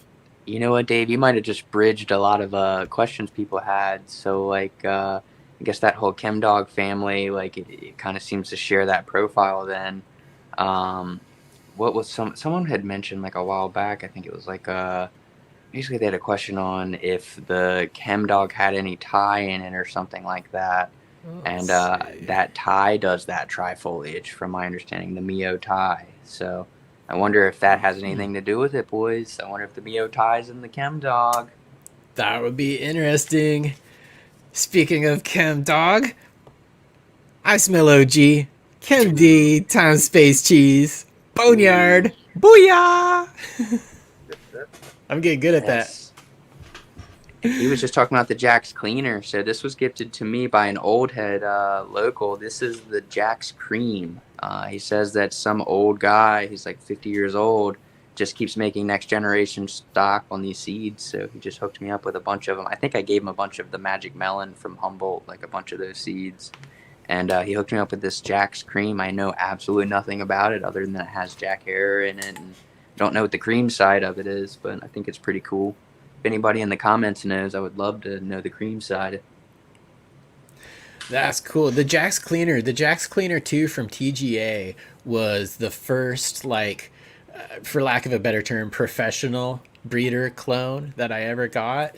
And I picked up seeds and, like, I loved that strain. I actually have some. I grew some out recently for the first time in a while.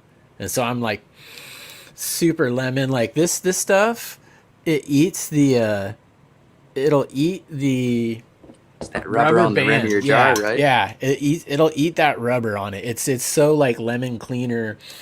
Oh, I love it. It is like the perfect wake me up daytime smoke. I've been missing it. Again, I've been doing a lot of like funky and like gassy OG-ish flavors lately, and I'm like, I miss my Jack's Cleaner too.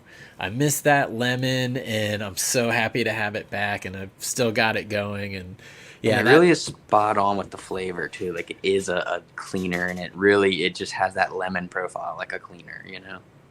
Yeah, and again, I've had other strains that are super, a lot of terps to it, or just like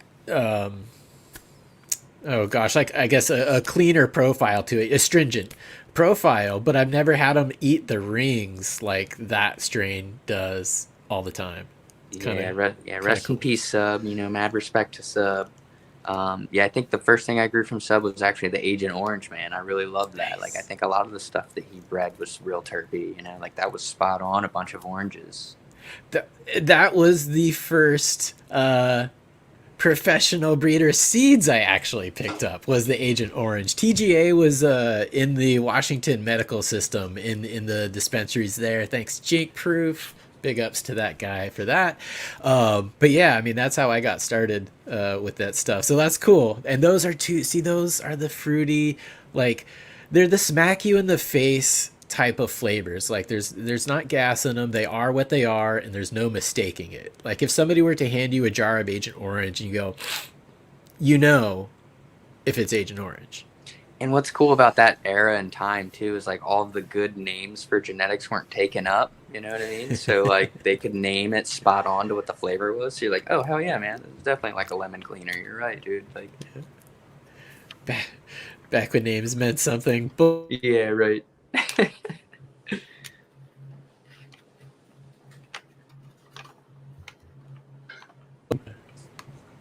oh geez. Okay, sorry. I don't know. I froze on my end here. I don't know if you guys experienced me freezing or not, but I froze and I lost We my. figured we could let it go. Let it go. Let it go. Sorry. Let it be. Let it be. No. But speaking on the fruity flavors, man, what you got over there? Super fruity, Dave. Yeah. Oh, you got some A7 Cali O to the Apollo 11 F3 from Bodie. So what kind of fruity profile are we pulling on that one? The orange? Oh, you're going to get a lot of orange from that. That Cali O is the basis for so many things like Tangy. If you've got orange terps, that's probably delineates from that. Mm-hmm. There's also the one of my personal favorites, which I still keep the female to this day. I absolutely love it. It's the DJ Short Blueberry to the Apollo 11 F3. Ooh, classic. Yeah. Oh my God, what a winner! Just my absolute favorite terp profile is that blueberry. It's something I grew up with back in high school, and I just absolutely love this. Yeah, boom. I think oh, go ahead, dear Cam. Speaking of the blueberry, so like I said, I'm a Goji head. So this was a trade I did with a guy who on the opposite side has an awesome Goji male. So he did DJ's blueberry to the Goji OG male. So this is one I'm super excited to get into. This is from my buddy Defiant Seeds is what he goes by. So thanks, dude. Nice. That's a good combination. I think it's really cool that we're still able to pick up the original DJ Shorts blueberry from DJ Shorts still. Oh, awesome, right? That's awesome. Like, and all that like stuff that he's doing outcross wise too, man. Like you're finding so much good blueberries, like the new berry, like the new light, all that stuff. It's so good. Confessional time. So I come from a music background. I DJ'd for many years, and a lot of people are just fucking dumb DJs, and they like name drop. They do all this stuff, and I had a couple of seeds that were DJ Short's blueberry, and I'm like, who's the DJ Short? Like, dude, you're stupid. Like, why you got to put that on your? I didn't understand it. Lost them. That's before who I obviously understood who DJ Short was. I was like, oh, it's not a DJ? Yeah, I obviously still kick myself about that. But I think when I was introduced to about DJ, I was like, I think 18 or 19, and I looked him up, and I was like, oh, man, this guy's old as shit, man. He probably didn't do good music. I don't know if I'm into this DJ. But actually, I'm into that DJ guy. He does really good work at what he does. yeah, very much so. And I'm glad that I could still go back and pick up a pack. Again, that goes to what we were saying earlier. Just like taking the time to do a proper breeding project, to extend it out, to really lock in the traits that you want, to get that reliable expression from nearly every seed. And that blueberry has been that for long time, and that's really cool, because again, there's some strains that we'd pick up and it will be a crapshoot if you can actually hit what you were smoking with the flower. So I appreciate that about DJ Short for sure. And with what you were just saying too, with what we were talking about earlier, like he's at F4 I think with that blueberry on the releases. So for anybody who's just really loves the blueberry profiles, you should get that now and hold on to that, like we're kind of seed hoarding over here just in case, or at least save those 2 seeds if you pop them. Yes. But DJ's work won't be around forever, so it's gonna be up to us now to kind of preserve the blueberry and the flow and all that stuff. So pick it up while it's hot, right? Right. Well, I guess speaking of preserving, and I'm kind of surprised. I know what that is already. I haven't asked you this one yet, Dave, but this is for both of you guys. How do you store your seeds? Is there anything special that you do? I hope they're not in a freezer because they're out thawing right now. Rice, desiccants, do you guys do anything special to preserve them, or? Yeah. So I more so with my males when I preserve the pollen. So this is the pollen I have stored right now. I do. I wrap them in paper. Obviously, you dry out your pollen, and then I put them in paper. I write on the paper what it is, the date, and then I throw a dry bag of rice in there. So this is some Sky Cuddler Kush pollen, some F3, and then this is the Mendo Maraschino from Roundtable Selections. So that's how I store my male pollen, and then my females. It depends. So like I make a lot of my own seeds. That stuff I store in the fridge, just because I'm actually a firm believer in stratification. So whenever I give people seeds or if people buy seeds from me, then I generally can assume that they're going to have a good germination rate. And truthfully, I've actually seen really good results from that.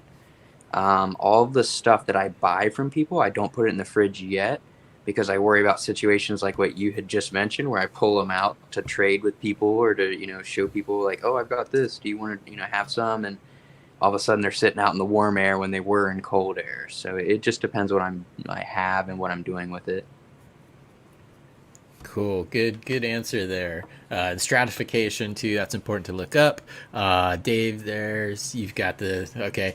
What'd you do, man? Go to Foot Locker and go through all the boxes? Come on. Oh, come on, man.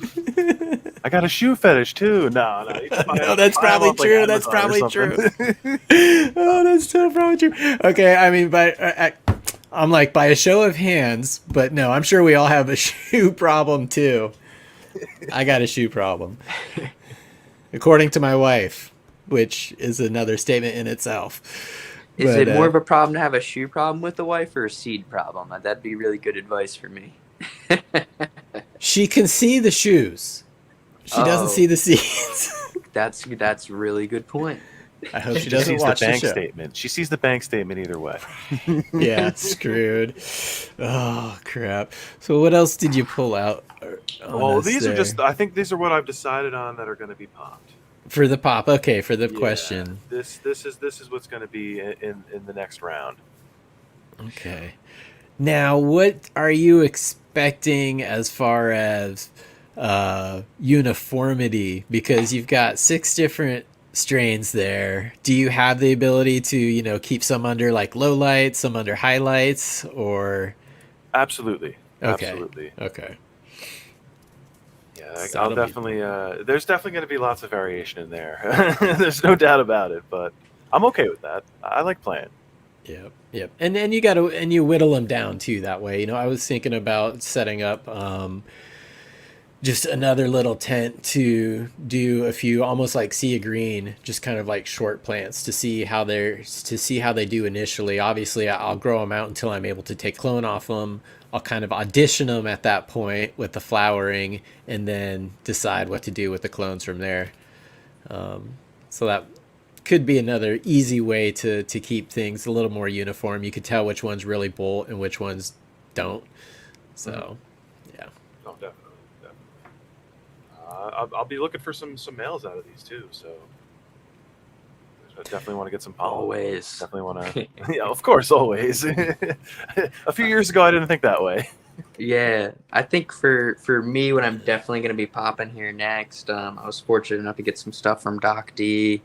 So a good buddy of mine's been growing the Outer Limits for a little while now, which is Sour D, cross to the Afghani, cross the Pakistan X18. It's fantastic smoke, dude. Like it's sour diesel with a little bit of like a sweeter kind of diesel profile to it. Super potent, but this is actually my first time picking up the seeds myself. He's just been giving me jars of it, and I fucking love it. So I had to get some seeds, and then Doc's actually not going to continue with these anymore, so I was very lucky to get these when I did. And then the Black Energy, which is what I was talking about earlier, Bodie's Black Triangle across to that same Afghani Pakistan that was used in the Outer Limits. If you haven't got a hold of any of Bodie's Black Triangle crosses, oh my gosh, it's an amazing example of the TK. The hash plant doesn't really burn through it. Like, hash plants can be a little lackluster in flavor at times. But they'll always add a good yield to it. So that Black Triangle is fantastic if you can find a good cross with it. Yeah, you're definitely going to get some good gas with that. that TK is great. a lot of people, one name that comes to mind right now, Brandon Rust, have been using that TK as like good breeding stock, kind of putting that into a lot of stuff. Oh, the TK is fantastic. So actually, what I was kind of showing you guys too, as I'm pulling all these seeds away, I'm obviously a seed collector, but I also collect memorabilia from all the special events that I do. So, obviously we like to travel and go to our smoking events to go see our buddies and things. But one of the prints that I'll show you guys here at the end, the one that had all the stuff I have popped, is from TK Origins. He did a couple of good prints himself. He's actually really into printing like pictures of the TK. He hand paints them himself, and then he'll do like a couple releases. And we're both surfers, so we like to just kind of shoot the shit back and forth. And I ended up buying one of those prints from him, and just one of those more special things. We collect seeds, but it's also like pretty important to know where those came from. So mass respect to our buddy TK Origins on that TK. Definitely, that's cool. So what kind of advice? Like I'm sitting here and I'm just like hearing the stories and looking at the seeds, and I'm not haven't been a huge collector for long. What is some advice you could give to people that are maybe listening, maybe again of just like kind of how you source them, or maybe kind of how you build some relationships, or we kind of covered how you store it, but a lot of these things aren't exactly common knowledge or open to the public. I mean, don't give away your like secret hiding spot of lotteries or whatever, but you can if you want. How do you guys go about finding some of these things for somebody who says, oh, I really want one of those? Is it a wait list? What is it? Well, I can see the same thing as Dave kind of runs through with his collection. You find a theme among people that you trust. And I think that trust is the big thing. If you can rely that the stuff in the cross is what it is, and the person did that work, and that's all that you should really look for at the first part of it, is who you trust. And then after that, go from what you like, what genetics you like. Like I said, I'm a Chem Dog OG kind of guy, so I'll generally, I trust Bodie, I trust Mean Gene, I trust Duke, I know those guys, so I'm gonna buy their OGs and their Chem Dogs because that's what I want. You know what I mean? So that's how I go about it. And like I said, I kind of see this similar kind of packaging along Dave, where it's like he kind of sticks in his breeder realm. You know what I mean? Like he definitely has a similar respect for the same breeders that I do. So it's cool that you got that same eye, Dave. I respect that. Yeah, you definitely nailed it. You definitely nailed pretty much what I'm looking for. You find someone you trust, and you try and build a connection with them. If you can't build a direct connection with them, you try and build a connection with someone who has the connection with them. Right. That's a great answer. It makes so much sense once you say it, because that's how I like buy flour and so many other things in life. It's you find the person that has the goods and that can back it up and delivers every time. And you guys were able to find these people, but how did you find out about them? Was it through a forum? Was it just watching a podcast like one of these and be like, oh, who's this? Mean Gene from Medicinal, wasn't he a wrestler in the 80s? It was Peter Servieri. Peter did it all. Yes. No, it just through the years, you just you hear the stories and the people that are around you that are growing in the community. You ask them where they get their seeds from, or you hear about the hot cuts and you're like, well, I wonder who bred that hot cut. And, it kind of goes from there. And I think for me, it was really special. I think the first time that I made the connection was I took a little trip to the West Coast in I think it was 2015 or so. And I think it was Portland or somewhere in Oregon where I came across a jar of Goji OG in one of the dispensaries. Nice. And from there, I was like, wow, this is fantastic. And I came back and I was just raving about the Goji to everybody. I was like, guys, this flower is fucking awesome. I wish we could get this here. And just so happens an older guy here had a bunch of the original packs of the Goji. So that was how I got that, was through a community kind of thing. I had no idea who Bodie was. I just knew I liked the Goji OG.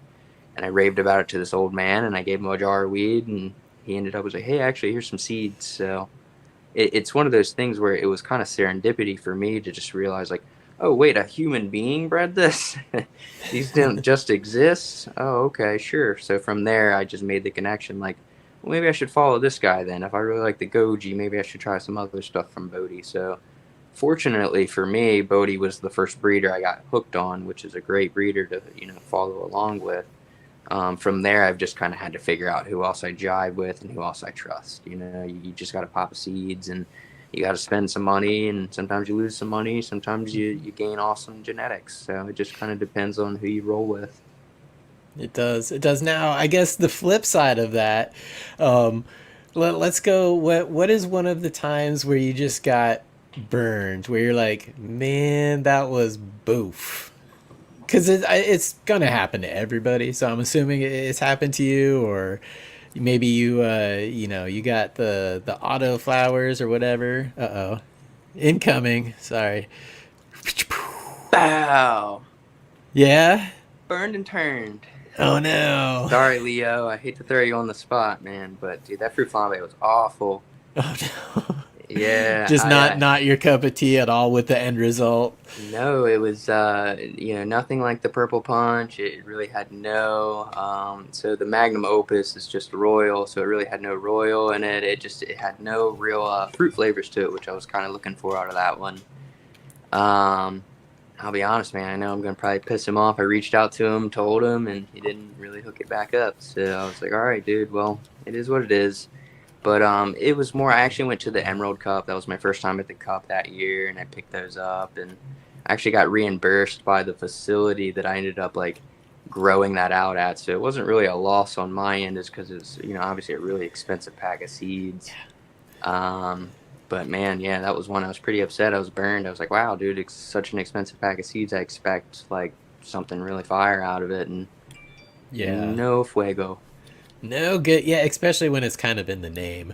But that okay, yeah, you can't win them all. That sucks. And yeah. I don't have a pack. I don't have a pack of it anymore, but it's from this particular breeder, because I have a different pack from him. It's Mass Medical Seeds. Ooh. His grape pupil was just dicks everywhere, just absolute intersex, and you could say in environment all you want. It was 100% genetics, because everything else in there was fine. Yeah, and there were just balls and dicks everywhere. And dude, you're not alone. One of my best friends, he also grew out those pupils, and he found some herms, and the smoke itself, it's just very much reminds me of my CBD. It was, super purple, gorgeous, you know what I mean? But it very much reminded him of just smoking some of my CBD flower, dude. And that was the grape pupil. And then I also grew out the Panama pupil, which was not a Panama landrace cross to the pupil. And I actually wasn't very stoked on that either. So that's unfortunately been my experience with Mass Med. I mean, I'm sure he's got some really good stuff, but I haven't had much luck with him. Yep. Yeah, the only one of his that I grew out that I was okay with was the Prayer Pupil, and that had the Prayer Tower Sativa from Bodie in there. And that was decent. That was actually decent. It actually had some of the punch, but you nailed it with it just lacks any potency. It's a shame, because it's beautiful flowers. Gorgeous aside plants. from the balls everywhere. Yeah, right. Just what a color, but to have it just not have the potency and it just really be boof was terrible. And I'll say, so, I mean, my buddy had that experience, but he's still, we were curious about that turbulent juice that he runs, which is supposed to be a very orange citrusy flower. I've heard it was really, really good. But I didn't pick any up. If I hear really good things in the chat, hopefully, then maybe I'll give you another chance there, Mass Med. Now, to kind of, I guess, flip the script on that, and it'll be interesting to hear because, like you pointed out, Cam, you guys kind of both fish off the same pier. I'm the analogy king tonight. What are some of the positives that you enjoy about the breeders that you frequent and that you support, and you'll happily and blindly just buy on site? Don't know what it is, don't know what the lineage is, but I know the breeder. Boom, here's my money. What are some of the things that you enjoy about those people or look for? Consistency. I think for me, oh yeah, yep, exactly, Dave. Consistency, man. Just to know that what they're working with is what they're talking about, And the consistency by the homogeneous growth, or consistency of it's fire every time. It's fire. For me, it's fire every time. That is more of what I meant by it, because I know you're going to have some genetic differences. Not every, especially with certain F1s, it's going to be all over the map, or certain F2s. When you get down to it. So to me, I just want something that's going. He's working with fire, or she is working with fire, and they consistently produce fire every time. Yeah, I think that's super important. Just being able to find like at least what you're looking for out of the cross if you're like hoping for something. But I do like the random stuff too, and I think that's why I kind of bounce between like F1 breeders and some of the more like consistent filial breeders. Like I really like, I ran to that Pina, that F4. Like I said, everything was so consistent. But then I love going back to Bodie, or I love going back to some random guys that are doing some F1 work, just because I really do like finding the random stuff. That's where the unicorns are.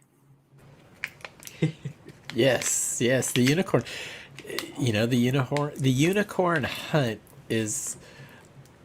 I'd actually kind of be curious. I almost threw out a statistic there because we all know 86% of all statistics are made up on site. But I wonder what percentage of like people actually consuming these seeds, what is their priority? Are they looking for unicorns, or are they looking for uniformity? Because again, we're not talking about commercial grows. We're talking about even people with, large 100, 200 plant counts. But I really wonder what it is. I think it definitely depends on your market and like where you're at. Like I was just in Virginia, hanging out for a small event out there in the mountains, and everyone was looking more like they just want an ease of grow, where it's because they're such a rudimentary state. They just went legalized for rec this past year as far as it being allowed to grow their own plants. So everyone's just like, I want something that grows fast, and I want something dank. So I think it just depends on like what your market is when you're kind of looking for stuff. But That makes sense. How about you, Dave?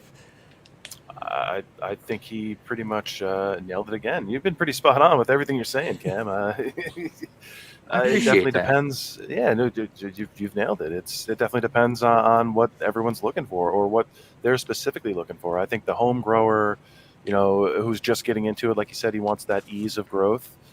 So the more experienced grower is definitely going to be looking for something unique. I would hope that they're looking for, especially if they're looking to breed or looking to maybe basically just find to at least stand out or something, right? They say that they have a unique cultivar. You want to have the cut that everyone wants, the cut that everyone wants to work with, and then you be famous for it. In like that rudimentary market, like they pretty much just wanted autoflower femmes. You know what I mean? They're just like, we just want to throw it outside and hope the birds don't eat it. But speaking of unicorns, actually, this was given to me by a good buddy, the unicorn milk from Bodie. Does anyone I wanted to pull this one on here because I know nothing about the Puff 3 male. Does anyone know anything about that Bodie Puff 3 male that he used? And then also you can see my buddy, he's a clever one. He said that I should add 2 cups of CalMag when I germinate this. 2 cups or 2 gallons? Yeah, probably both. Yeah. Probably both. Might as well. Be safe. The more the better, right? Oh, we're awesome. I just read from Smiley's Garden in chat. He's probably feeling my vibe tonight because he came in with the awesome pun. What's poppin'? Oh, big ups. I love it. It totally is the theme of the show. Theme of my experience. Off-putting, giving. I don't know what I'm saying, but I am almost 50 milligrams deep on this edible, so it's pretty fun. Making me want to get back into my Goji jar here soon. Oh, he's got a jar of it. So I've got to ask Dave, you got any old Tom Hill crosses, dude? I've become like a big Tom Hill fan recently. I had some good deep chunk from a buddy. And then that same buddy actually sent me, or not the same buddy, but the guy out of the same area sent me these guys because he had heard that I liked the Tom Hill stuff. Wow. So this was from Oni. This was the 91 Skunk VA Chem Dog Cut, crossed to the Tom Hill Haze, crossed to the Trop Cookies. So it's going to be Hermes Central, but the plants that are going to come out of it are going to be super cool. At least in any of the thin leaves, you know. That would be sorry. Go No, ahead. I was just going to say that'd be an interesting flavor profile, but go for it, Dave. I was going to say, for me, I've got the deep chunk Pakistani sativa over here, Snow High, working with some old Tom Hill. Oh, wow. I might pick up some X18s, but it depends on how expensive they are. Yeah, X18, dude, pure X18 is hard to find. I'm sure. Hit up Doc D, though. I know he's got a lot of good X18 crosses. I'm not sure if he has anything pure, but if you ask him, he might have a little something. Yeah, I'm definitely look into him. That definitely sounds good. I do have some Tom Hill Haze, but that's with the Cherry West BX, and that came from Jimmy Toucans. Ooh. Oh, wow. And he's working with that Coca-Cola root beer right now. He's got me real excited what he's doing with that, too. I believe that's such an interesting profile. I have not found the root beer in anything I've ever ran. I have found like a mango Coca-Cola flavor, which I run that consistently, and that's out of the GT Haze, the Ghost Train Haze, crossed to an Overflow, which is from Archive, which is the Flow cross face off. But yeah, other than that, I've never really found soda profiles. That root beer one's quite elusive, I hear. Hey, that's why I want to really pop them, because I'm running. I got a few clones. I've got Slushy Beer and Coca-Cola from Skunk Tech.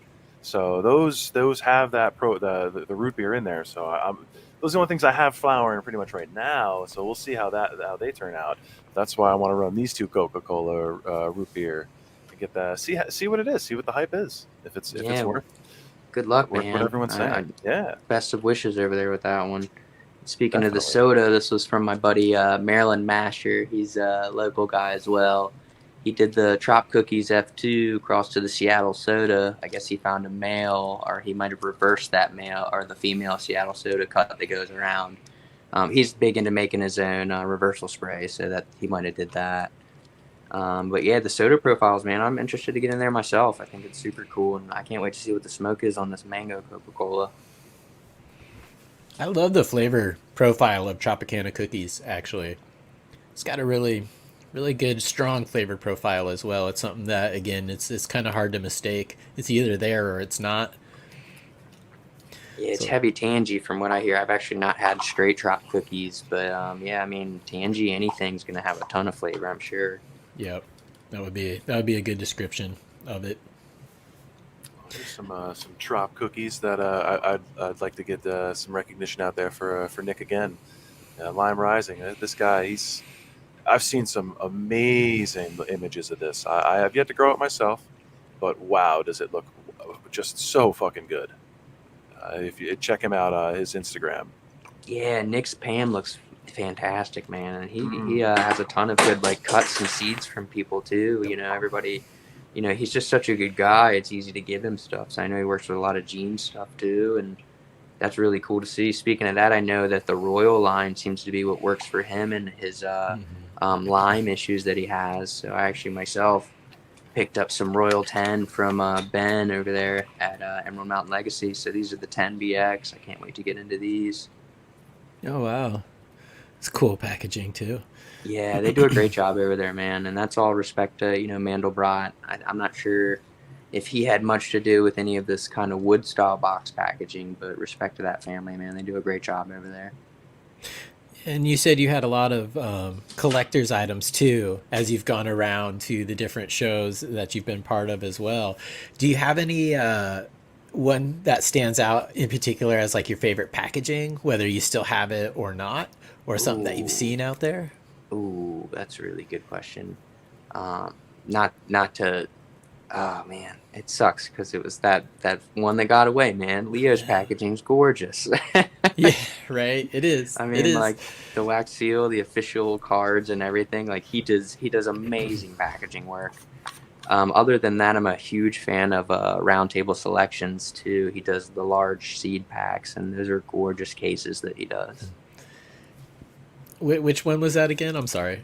So that's Round Table Selections. I don't have any of Okay. the large case myself. I've only gotten the small releases, but he does large case releases where I think it's like maybe 50 seeds to 100 seeds, something like that. And gorgeous packaging. But yeah, I'd say this aficionado, the original packaging it came in, it was actually like almost like a wedding ring box. It was like clip open kind of thing, and it had, you know, the official seal and all that good stuff. So I'd say that's probably the most beautiful packaging I've seen. That is pretty damn sexy packaging he has there. It's the total package too. And you know, a lot of times when if you're spending money on that, it's nice to have that little extra like feel good value to it, you know. Yeah, anytime I show someone something like that, they're like, "Oh my gosh, that was probably the best weed you've ever smoked." I just kind of look around a little bit. It was pretty good. Yeah. You're like, how about that? Pretty good. And I know I asked you that question before, Dave. You have, and that's okay. We can show off some of my. You talked about it before, but Mean Gene and Skunk Tech, they have some awesome packaging with the memes on there, between the mean mug there, and there's also the pie screen. Pie dude, scream. hilarious. Someone in chat was mentioning that one earlier too. They're like, best packaging ever. Yeah, the pie scream. It's just so good. It just makes you laugh. And memes are addictive. Enjoy responsibly.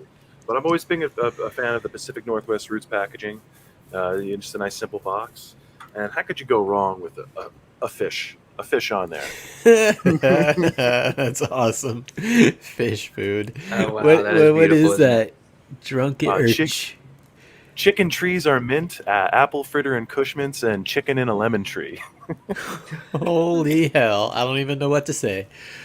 Oh, he's got some other stuff too. Please do show. It's almost like looking at like those, like they weren't the Garbage Pail Kids, but they were the funny like the wacko labels or whatever. If you remember those. What a great name! 2 birds, 1 stoned.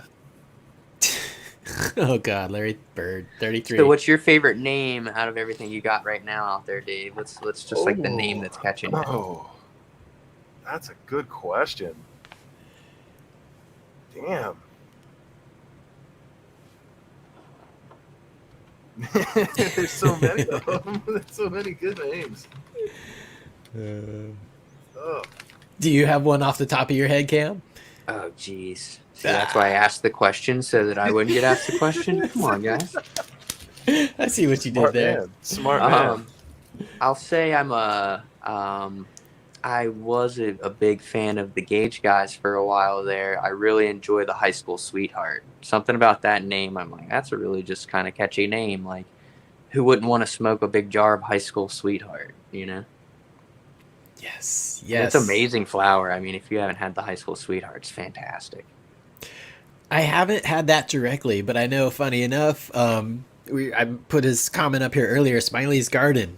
He had worked with the High School Sweetheart, and there's a high Mac and a high punch cross that he had sent me to try to see what I could do with that. So I haven't actually tried the High School Sweetheart itself, but I will in that format. So that's kind of cool to hear, because I hadn't heard of that one before, and I believe he had actually got some cuts or seeds, I can't remember now, and I see him listening, so he's probably like, dude, you're fucking up the story.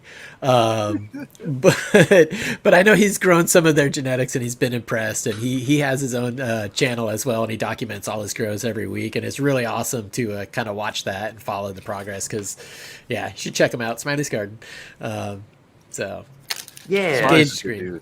Yeah, the high school. So I actually ran F2s of the High School Sweetheart itself, which I found some really fun profiles. I actually found a really cool male. That's what I actually used on the Freak Show, and gave that to my buddy. He's growing it out. He's calling it the Freaks and Geeks. Really cool plant. Like, some of the fan leaves are showing some weird structure, not exactly like Freak Show. But then I myself grew out the Grape Stomper OG crossed High School Sweetheart. And I found a lot of both profiles in it, ton of gas, but really anything with the Grateful Breath in it's fantastic work, dude. It's super good. I actually am waiting to get into the Zephyr from my buddy Blue Bloods Grow up in Boston, which is the Grateful Breath back to the Grape Stomper on the opposite end of things. So Just really good. I enjoy any of that Grateful Breath work. I enjoy the Mendo Breath work a lot too, but I think the Grateful Breath work actually speaks to me a little bit more. Now, how that isn't one that I've seen out here or heard of out here. What is that, or how does it differentiate from the Mendo Breath? Is it after that in the line? Is it a cross of Mendo Breath, or how? So the Mendo Breath is the OG KB as the female, and then essentially I think the male, or sorry, it was Breath Work was Mendo Breath, and that was an OG KB in the cross. And then I want to say that the High School Sweetheart is a similar cross, but it's the Cherry Pie instead of the OG KB. Okay.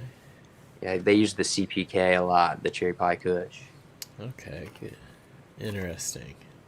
That popular one to mix in there. I could see why they did that. Yeah, and I don't think there's really any like cherry profiles to that stuff. It's just very gassy. It's very typical to just a good OG is what it is. Actually, I did a podcast with Peter, I think maybe 2 years ago with the Gage Green Group, and we talked about the Grateful Breath over the Mendo Breath.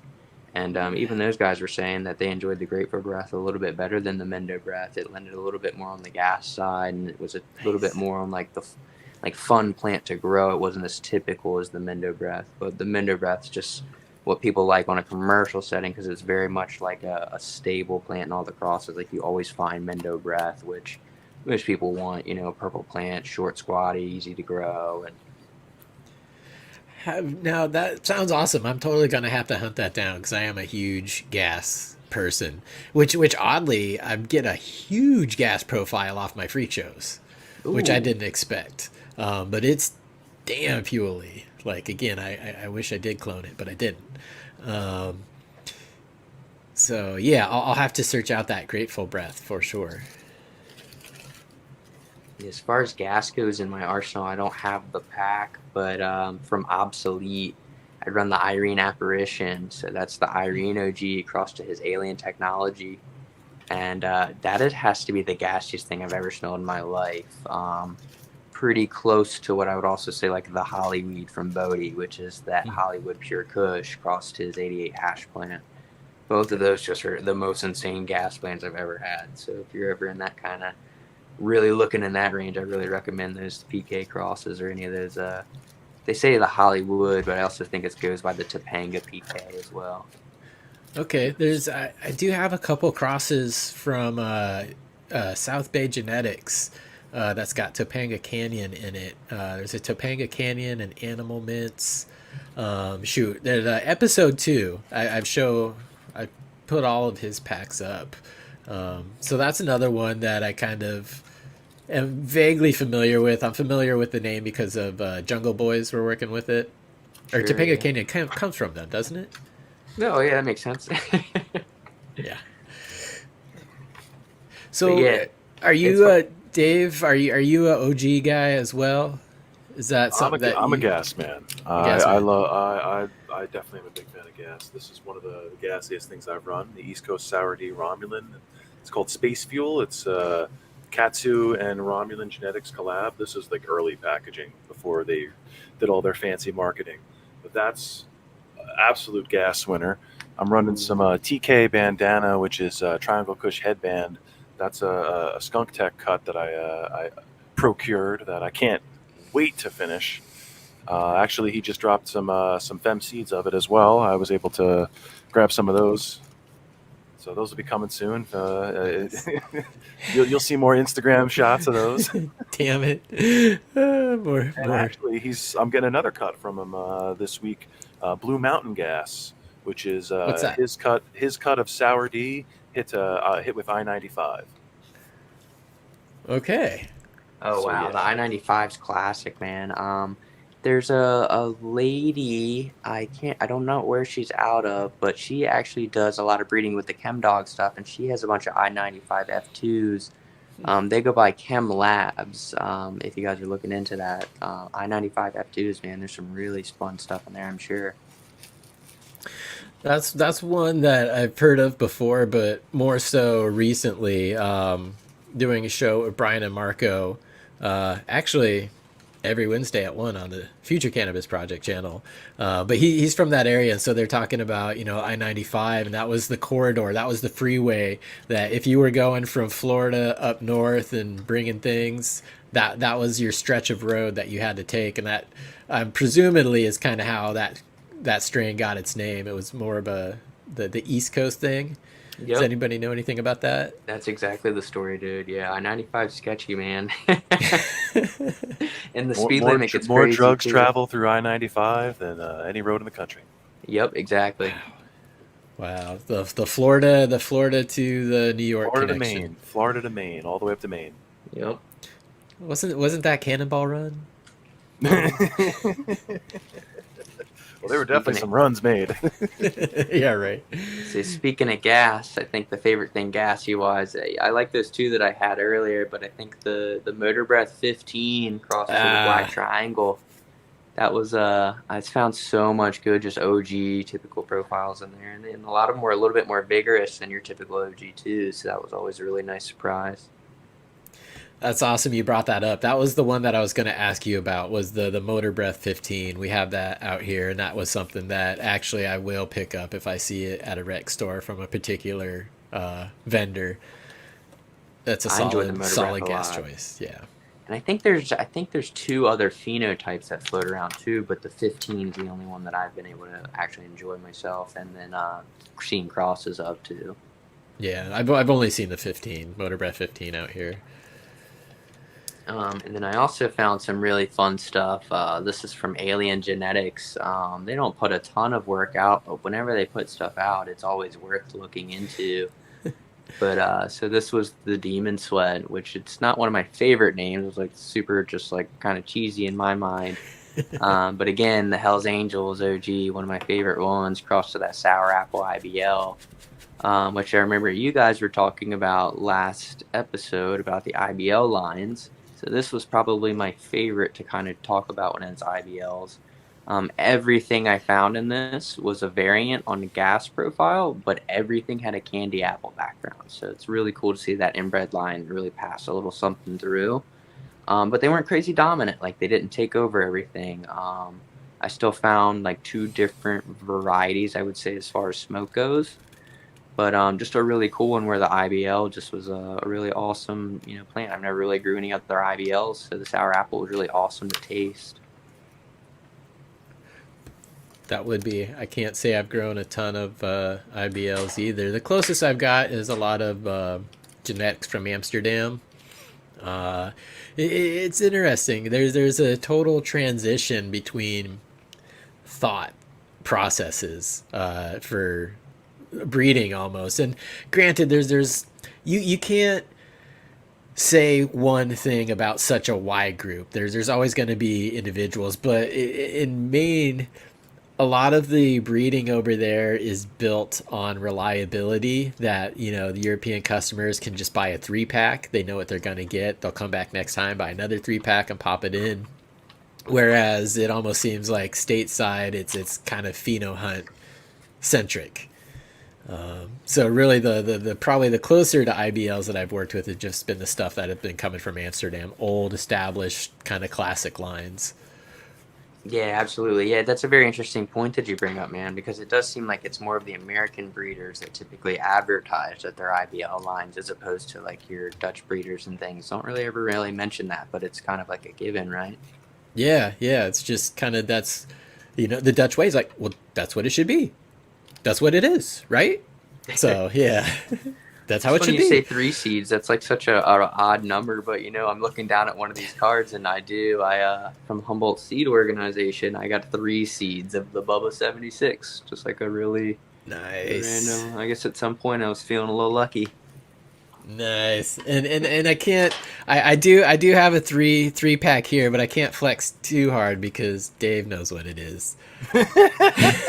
Booyah! This is something that I've been after dog shit for a long time, and to learn the kind of what Old Family Purple and T1000, what that actually was, got me even more excited about it. So yeah, this is from Humboldt CSI too, so it's good. It's good. This is, again, you guys were talking earlier about trust, reliability, consistency, those type of traits. The Humboldt is something that a lot of people get that from. But yeah, so I'm stoked on this one, but Dave's not impressed. He's like, yeah, I had that. I just want you to pop them and enjoy them. That's all I can ask. There you go. Find something you're looking for. Yes, I'm after that dog shit. You find some lovely dog shit that's special to you, Jan. I know. Man, it's I mean, real quick, it was back to the 90s around the Pacific Northwest when we were smoking that. I didn't really believe that was a real name because many of them at my point in that journey didn't have names. I always joked it was either got some or don't got some. So when they said it was dog shit, I'm like, yeah, whatever. But it really did. It smelled like you stepped on dog shit and didn't know, and it's on the bottom of your shoe, and it's all over the house now. It was bad. So that's what I'm looking for. Man, it's interesting. I know Mr. Toad's going to tear me apart in the chads on this one if he didn't do it earlier. But a good buddy of mine from New York just dropped a jar off when he was visiting. It drives me nuts because obviously I'm a big Chem Dog fan, but it was Chem DAGG that he got from I can't remember the name of it was a Dutch company. Dude, it was cat piss. Like it literally was cat piss in a jar, man. It smelled like someone's. Like when you would go buy mids from somebody and you'd go in their house and they like stains on the ground and you're like, oh shit, yeah, I'm definitely getting some good mids here. Like that's what it smelled like. And then the flavor translated a lot more to the Chem Dog. Actually, it actually had some really good, like kind of like a piney, kind of gassy, like that rubber profile in the smoke. But the smell in the jar itself, man, that was straight cat piss. And so I was like, wow, man, this is totally like not what I kind of hear from the profiles. Like I usually hear it's like a haze that puts that off. So I was like, wow, some random Dutch company did a Chem DAGG that puts off some cat piss. It's probably a haze anyways. It probably, exactly, right? Like it's definitely just a haze and they named it Chem Dog to sell the seeds because that was hot last year, right? Wouldn't be the first time. No, the European seed banks don't ever do anything like that. I mean, I'm not gonna lie, it was great smoke though. Like it was fantastic smoke, but what it really was, I have no idea. But I definitely smelled like just like rug piss. Like it was pretty nasty. Rug piss. Maybe That's it even was more the grower, specific. I'm gonna use that now. But what kind of cat piss? Rug piss. Like the rug style, you know, not like the tree on the tree, like on the rug. Yeah, but yeah, funny enough, that was another one of the strains back then around the same time that, you know, I do kind of long for these days. And who knows if it's, you know, just biased from days past and I'm remembering something that wasn't even really there or I'll never find again. But who knows? I'm looking for it. And I do smell cat piss every now and then. I get hints of it. But it's also an ammonia smell, which worries me a little bit sometimes because you're like, did you cure this right, bro? Is this moldy or what's going on here? They over cleaned, right? Like it's just like they did like bleach and alcohol or something like that, you know? Yeah. Let's see here. Gorski in chat. Dog shit times fire OG equals mischief night. LOL. October 30th. Devil's night. It's another flaming bag of poop again. Don't put it out with your boots, Ted. Don't tell me my business, devil woman. Okay. Back to your regular programming. Poop again. He called this shit poop. It's the best night of my life. Oh, let's go for, speaking of bad smells, I'm gonna pop this, and this isn't actually something that he's gonna put out. This was just a cross that he did just to see what he got. So I'm gonna play around and see what I get here. But an RKS from, it was AG Seed Co, I believe, which is Mel Frank and Todd McCormick, and then the Space Cheese. So that's another one of those old smells that I've been looking for that I'm kind of moving on now. I'm moving into the cheese and the chem side of a hunt away from my RKS. Yeah, the only authentic genetics I have, the Todd McCormick that you're talking about, is the original haze. What the hell else is there? The skunk one and the skunk one. That's the sweeter skunk. So, although he said he went more with the more of the acrid selection on the phenos, but we'll see. I still haven't popped them. They're in the long line of the endless collection I seem to have. That you keep adding to. You add to it faster than you're able to pop. I know.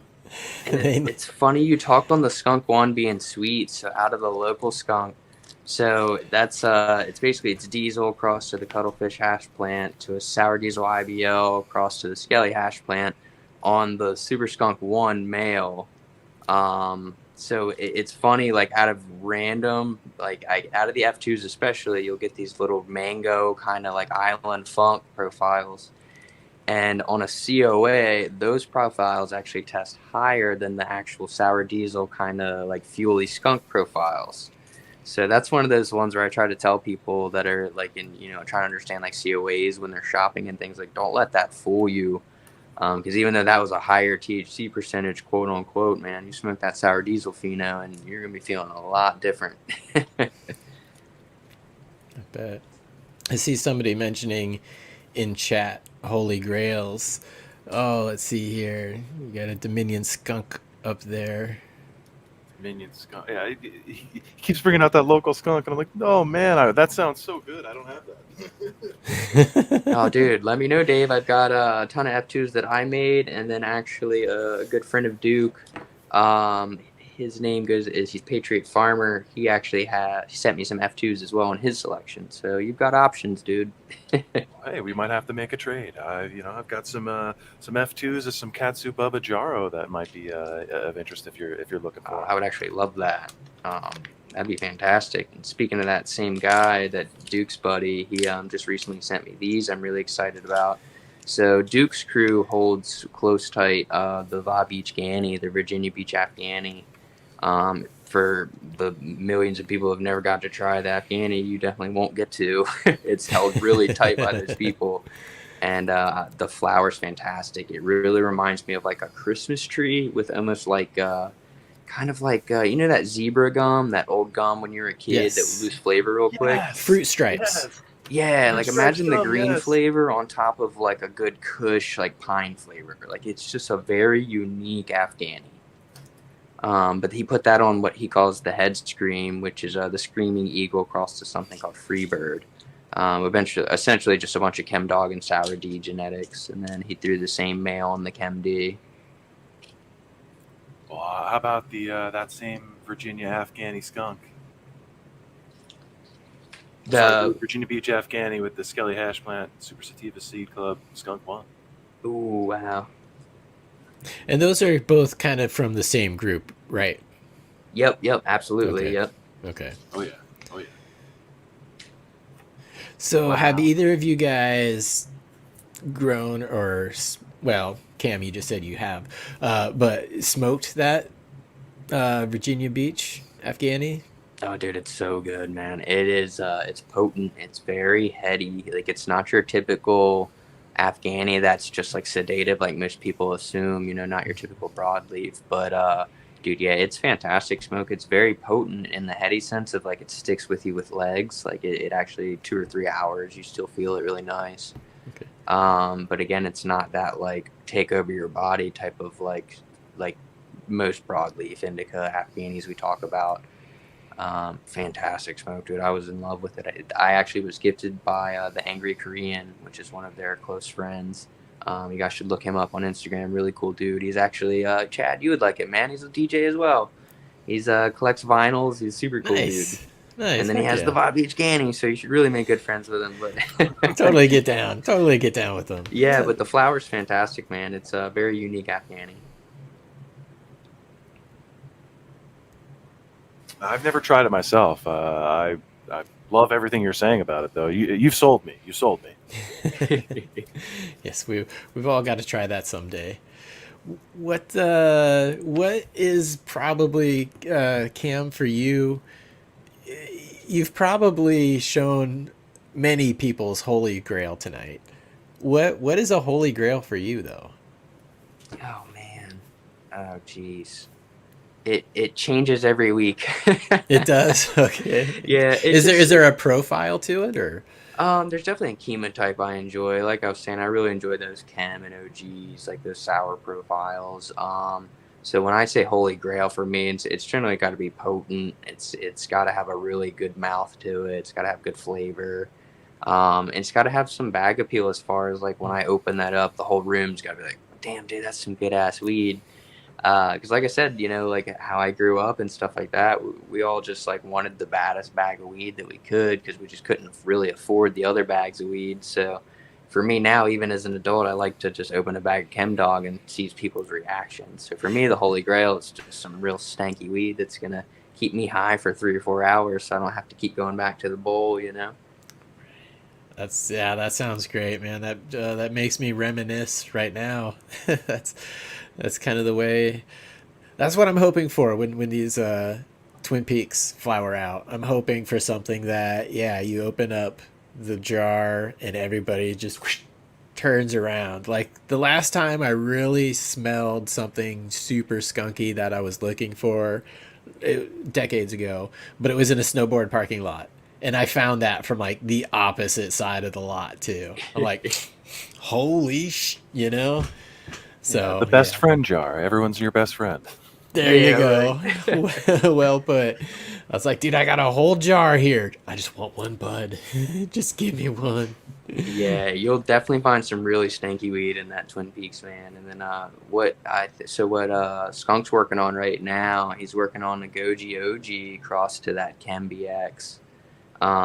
That's going to be fantastic weed. I didn't get to smell it. He just showed me a few pictures, but it looks super good, man. And it shows a little bit of that pine. It's the pine saw cut of the Goji, like I was talking about earlier. So it's going to lend a lot of that lemon, just gas, that pine flavor that you can get out of both of them. So I'm really excited for when he drops that one, dude. So if you like the Twin Peaks, keep your eye open for that Goji cross too, man. Oh yeah, that sounds like it's got attractive parents. I could definitely try that. Yeah, the Goji throws down too. It's one of those like random plants that, man, every pheno I found just nugs up. Like they're very thick plants. You'll find some that are leafy, but other than that, man, they all nug up. Now, I've heard you say a lot that you found a lot of strains that have a really good pine expression. I got a buddy, Eagle's Garden. He has been searching for pine for a long time. And there's been people who have had, you know, something that expresses like pine maybe in their environment, but he gets it to where he's at in Michigan. And he just can't find it. Do you have one that might maybe break through the ice or something that I could be like, dude, check this one out for your pine? Because, you know, it's like reminiscing about old things. Good, because I'm starting to feel bad for the guy. Dude, that Sky Cuddler from Gene, dude. That's probably some of the piniest weed I've had in a long time. And then that Mendo Breath crossed into Bodie's Black Triangle was super piney. I found a lot of real hard gas profiles, but there was a real good pine in there too. But I also have noticed, Chad, too, like some people's definition of pine is also a little different. For me, when I think of pine, I almost think of like limonene on a different scale. Like, you know, like, and I think that Kevin Jodrey kind of put me onto that, where like some people smell lemon and mistake it, and it's actually pine is what they're smelling. So now when I smell lemon profiles, I'm like, oh, it's actually kind of piney. But then there's that Christmas tree pine too, where it's just like a lot more on the sweeter side. So I think it just kind of depends what he's looking for. If he likes more of that like lemon kind of like harsher pine I was talking about, that Sky Color Kush is fantastic. Or you'll find it in any kind of TK outcross. But as far as the Christmas tree stuff goes, man, a lot of that's really hard to find. I think that Bob Beach Candy is my best bet with it, but I don't really know many with that one. Right. Yeah, doesn't sound like it, but I think that is what he's after too. He's after the alpha pinene representation. Yep. The beta pinene, a little more earthy, but the alpha, the pine tree smell, and coincidentally, that's what I get off of a lot of Blue Dream. That's where I tend to pick up. I'm like, it's got the Christmas tree vibe to it. Interesting. Yeah, which I recommended to him, and he's like, nah. But he's tried a lot, so that's cool. I wrote those down: the Sky Cuddler from Gene, and then the Mendo Breath 15 with the black triangle. And who was the breeder on that one again? Was it Bodie? So on the Mendo Breath Black Triangle, that's actually a guy named Buds. I know it's a great name. Whichever one has two D's, I couldn't tell you, but it's Buds with an underscore in between the names. If you can find him, he would definitely trade you for something good. He's got a lot of really, really good stuff. What do you think about the Pine Tar Kush from Pirates of the Emerald Triangle? Their Oh, Pine the Tar pine Kush tart's really IBL. good.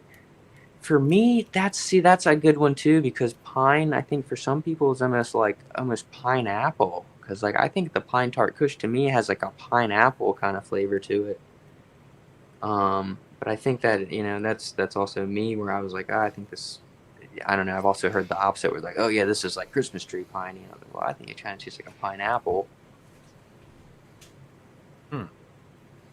I haven't grown it or tried it myself. I was just wondering because that was one people have asked me that too, and that's one that I've wanted to try just because of hopes of finding that. Same with the 79 Xmas bud.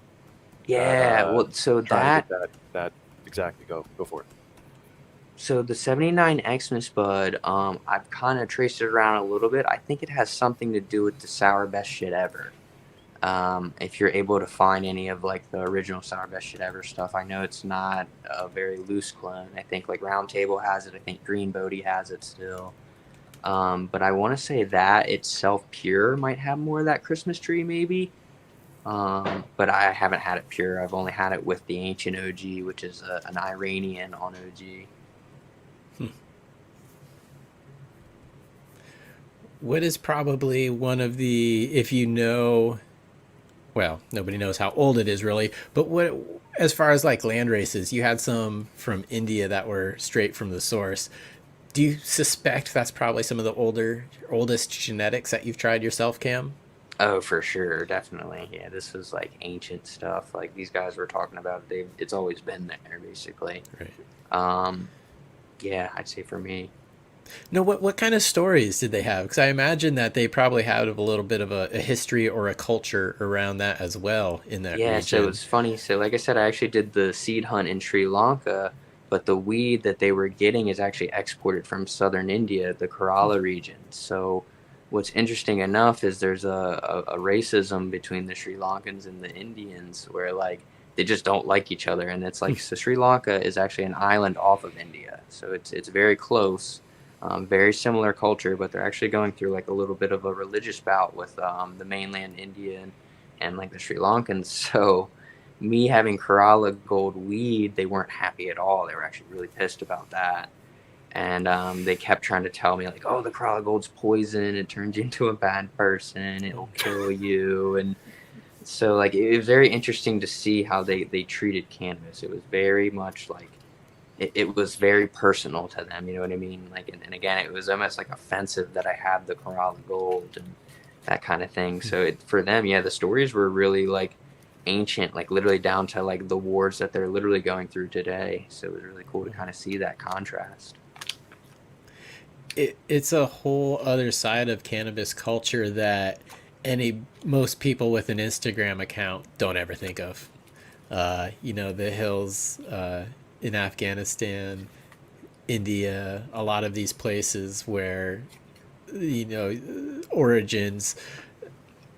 I don't want to get too technical on it, but a lot of origins are traced back to these regions, and yeah, there's a cannabis scene there as well, but it's much different than what we think or what we know and have here today currently. Yeah, it's very sacred in a lot of places. We do take it very much for granted here in America. Like it's a very much fun pop culture to us, but it's a way of life for people, so they take it very serious. The Sri Lankans believed that a god named Hanuman, who was basically a large monkey, essentially collected the seeds in Sri Lanka from the cannabis plant and then brought them over to India.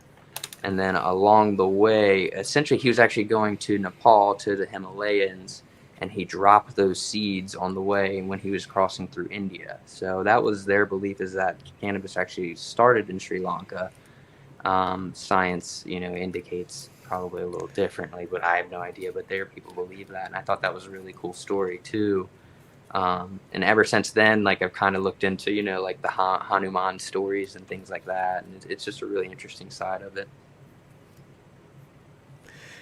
It is. It would be fascinating, and I'm glad that there's been a lot of a resurgence of interest in a lot of that. I know you had mentioned in one of our conversations just kind of preservation. but I'm glad that there is a lot more of that. And I just see a comment from James Chrysler in chat. It says, land races will deepen the genetic pool. Y'all potency chased and ruined everything. That damn chem dog got me. I know, but there's a lot of truth to the statement there. So it's cool to see that kind of resurgence. Because again, I do love the chem dog, knock you in the dirt type of stuff. But I also sometimes describe myself as like a sipper. I'll kind of just like little toke here, little toke there, and I don't necessarily want it to be super potent because I'm in the middle of doing something. But I still want that relief or effect, whatever I'm getting from it, to still be there. So, yeah, like I said earlier at the show with the Purple Punch, I don't necessarily mind strains that are less than 20%. I'll just smoke a little bit more. So, it works out. Do you guys ever see like THC percentages printed on a lot of the strains that you're purchasing, or is that something that drives your purchasing decision? It's like a THC percentage, or are you more after like potential terps from the lineage? Well, fortunately for me, I haven't bought weed in a long time. Oh, I'm sorry. What was that, Cam? Oh, I was saying, fortunately for me, I haven't bought weed in a long time. But if it's going to be off of percentages, it's always I look at terpenes first. I mean, I know what lineages I'll stick in, and then I'll kind of look for like maybe a better terpene percentage. Yep. But yeah, I mean, it's like I was saying earlier. I know what I like to stick in. So if it's got to be something chem, or it's got to be something OG if I'm going to go in the shop. Because even if they do a bad job, I'm still going to feel decent, Right. And I'm thinking kind of more in the terms of picking up seed packs too. Oh, like okay. is that a factor that you look at when you're purchasing seeds? No. Okay. Yeah, never that, man. And Dave, is that something that you actually see printed on? Like I don't shop as frequently as you guys do. Yeah. So is that you never see it really listed on any packaging. Sometimes a certain website, like a seed bank, might throw it out there just because people do look at that. I mean, not me personally. Like Cam was saying, it's more about the terps. It's more about knowing what the lineage is. If it happens to be there, like here's something from Round Table Selections. He put on there 32% SFV OG Chem. So that was one that tested at 32%, and he hit it with the Bog Sour Bubble. Now that wasn't like the key factor for the reason why I got it being the 32%. I love that combination of the SFE OG Chem and Bog Sour Bubble. I think that's going to be a winner. That's why I got it. It's like duh. Why do you, yeah. Definitely. And I see real quick, I see Miranda Family Farms in chat, and I actually had a question earlier. Somebody was asking about Jack's Cleaner too. I was wondering if that was available still, or if you might know where. I know he's got a good kind of source to a lot of the TGA dank genetic stuff. So if you hear that, let chat know. Jack's Cleaner too, because we were talking about that one. Hey, so that's one even Dave doesn't have. So even Dave. So Dave, are you a landrace guy? Since we were kind of talking about it, are you into kind of growing that wild variety? I'd like to get into it more. It is sometimes tough to be able to dedicate 20 weeks of your tent to something. Sure. But just to stick something in a corner and let it just run in your flower tent the whole time. Why not? I'd like to get more into that, considering I seem to be picking up more and more land races. So. It's becoming so much more available. I've actually got a really good source now through Angus over at the Real Seed Company. Man, he's doing fantastic sourcing, and then he himself does a lot of the traveling too. But so I'm really excited to get into like this is the Ukhrul, and like this is the Pavarte, which is from Nepal. An interesting story about Pavarte. That's actually the female goddess as well, for like fertility and things like that. So I think that's going to be probably a special plant. This is the Kumwani I got from him as well.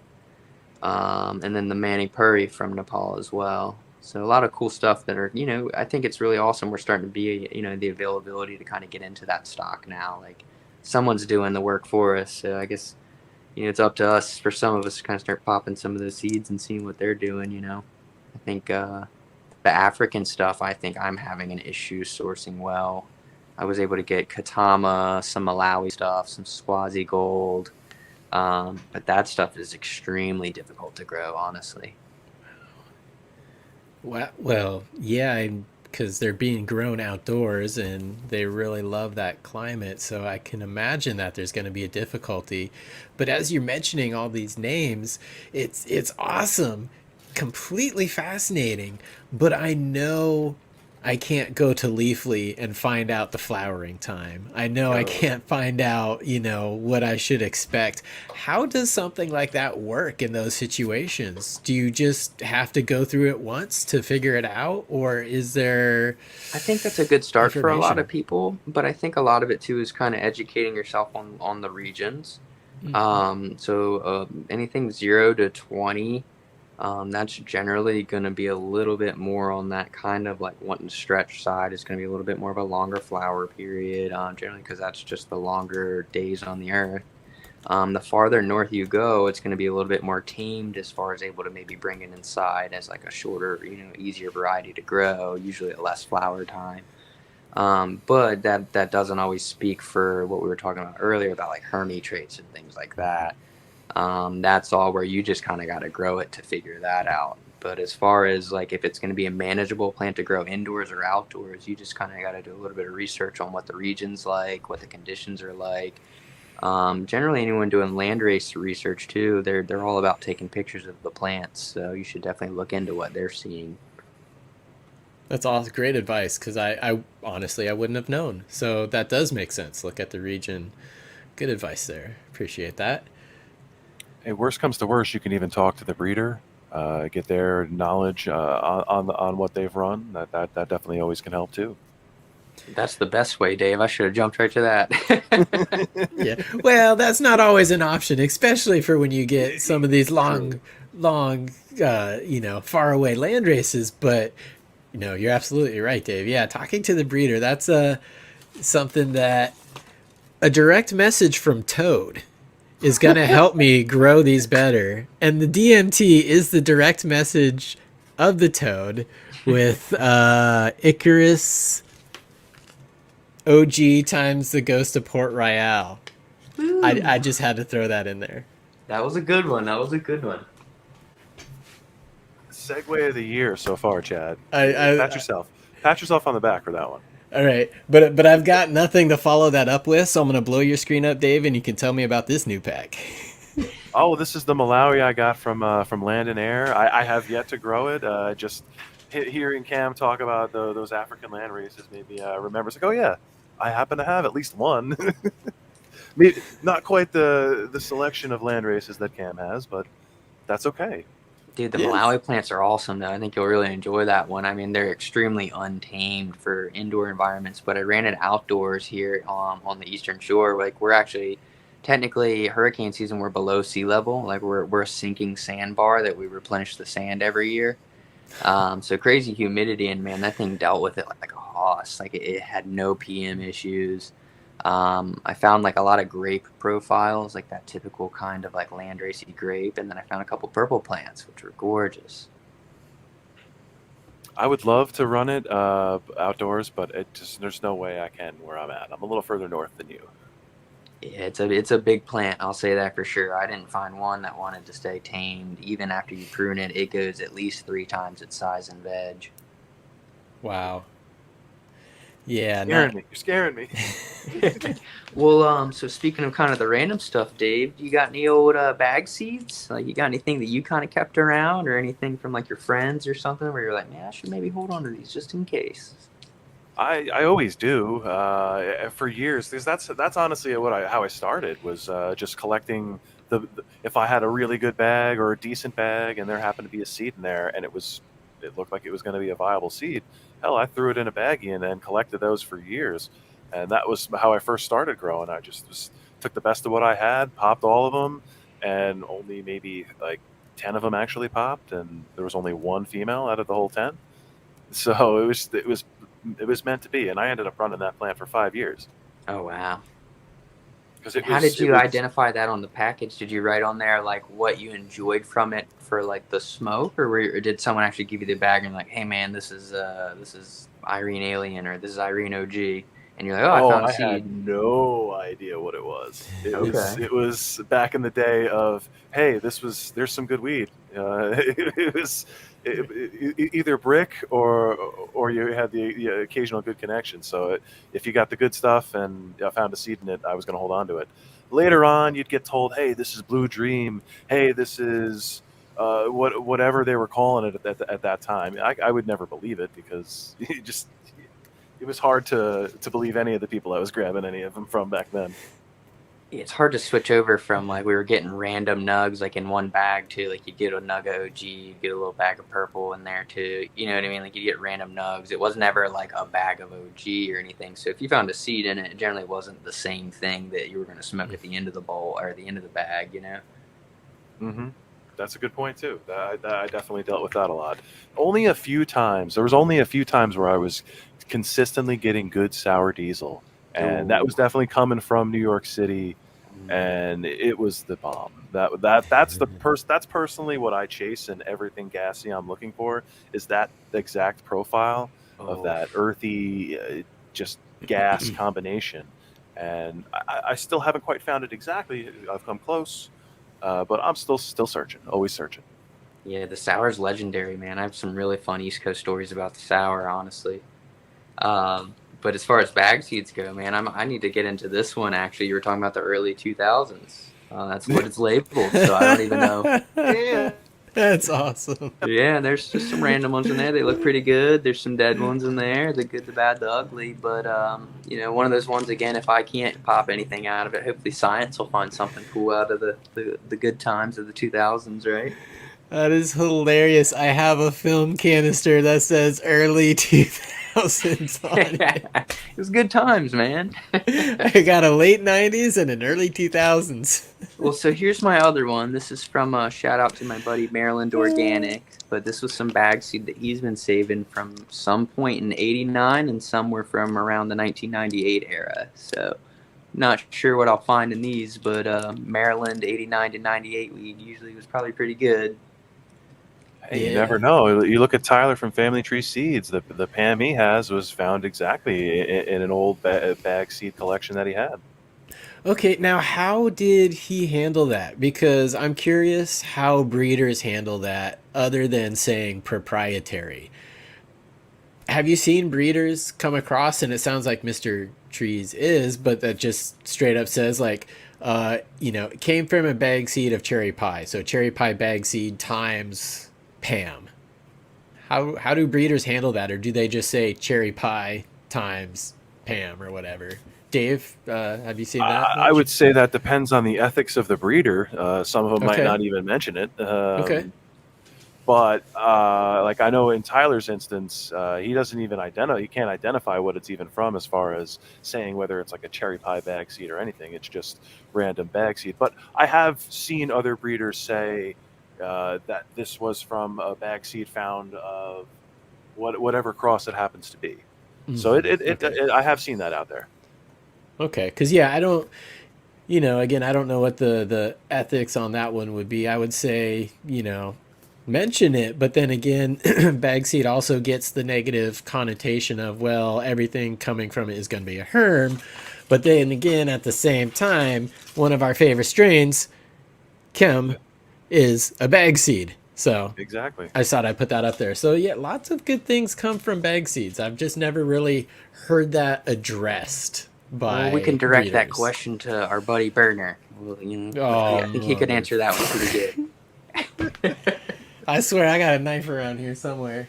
No, I'm just joking. I'm just joking. But I think Dave's spot on, man. It's an ethics thing. Like, I don't think that you can't work with bag seed or anything like that. If you don't know what it is, it's not a big deal as long as you're honest about it and let people know. I don't know what this is. I just know it's really good weed.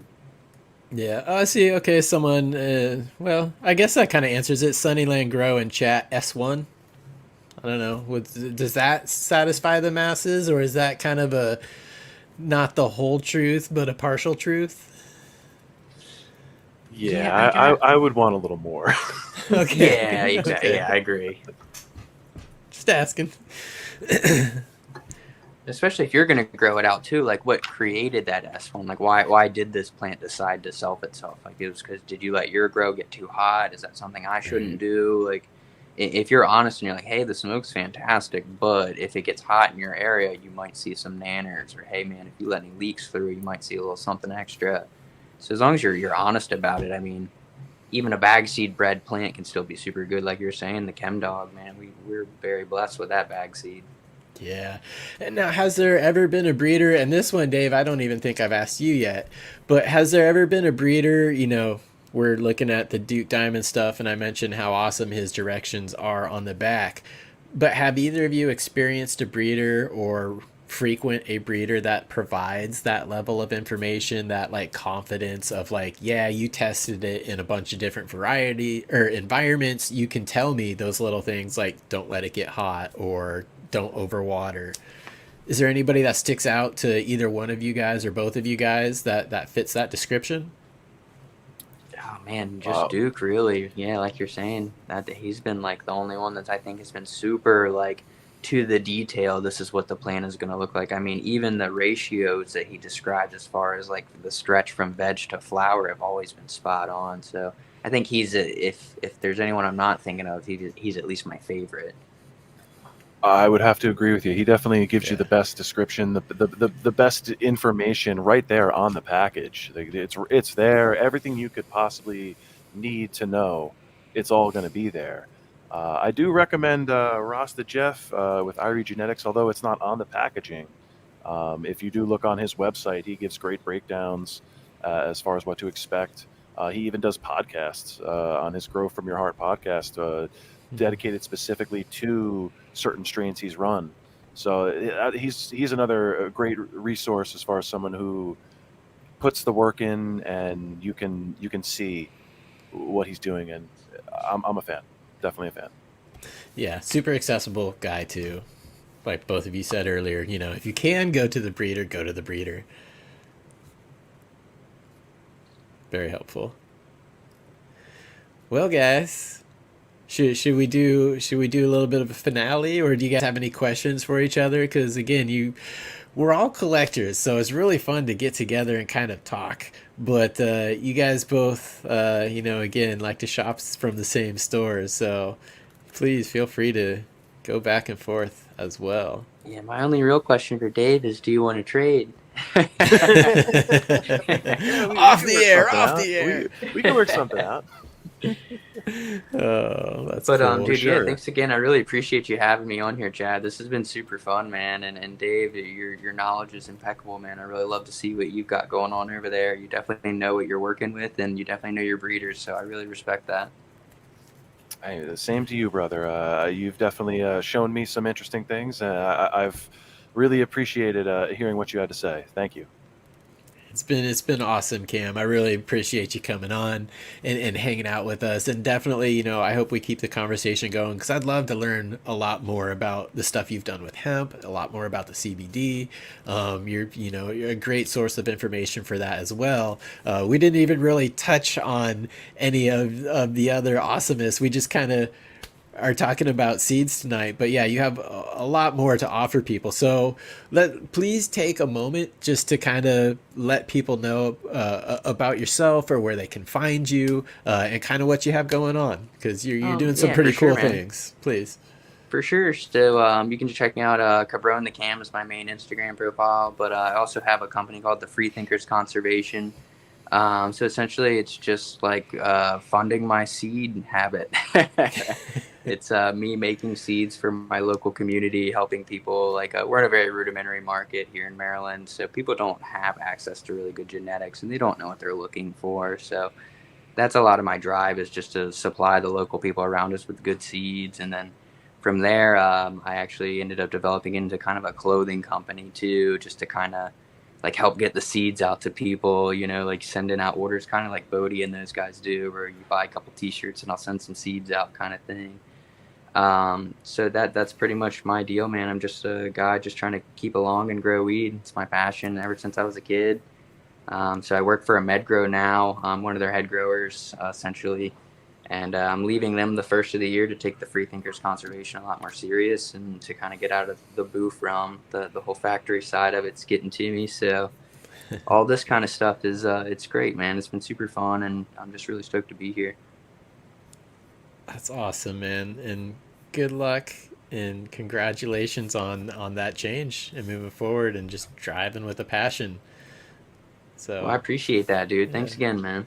yeah, no worries. Definitely my pleasure. And how about you yourself, Dave? What have you got going on in the garden? What are you working with? What is your excitement for the future at the moment, other than the mailbox? You can't mention the mailbox. Other than the mailbox. Well, those cuts I have, I'm really excited to see what that TK bandana, the Bicket OG, that's GMO cherry pie that's from Nick Risden. That's something that really has me excited. I can't wait to work with that. And then I want to find some males. I want to find some males from what I'm popping in this round here to work with, and definitely hit to what's in that flower tent now. And because I'm going to keep that Coca-Cola, TK bandana, slushy beer. I really want to continue working with those and see if that profile is everything it's cracked up to be hype-wise. But as far as if you find me on like Instagram and stuff like that, you got DaveZnothere spelled like you see on the screen there with the underscore. You've even got a Discord where I've been doing some auctions and stuff like that for some of my own collection that I know I'm not going to get to, or even some breeders like the ranch. That's another guy who I got my eye on, and somebody that I'd like other people to get their chance to run with it. So yeah, that's something. Find me if you want an invite to it, because it's out there. That's awesome. And I was gonna ask you mentioned Nick Risden, and I'm seeing, you have some of his genetics there, and I'm seeing a lot of those pop up lately. See, that's one, like, I had no idea it was going on, or it was happening, it was a thing, until I saw you with the packs, and I assumed, well, it's Dave, so okay, it's Dave. But then I saw some other people with it, and I'm like, wait a minute. The peasants get these too, really?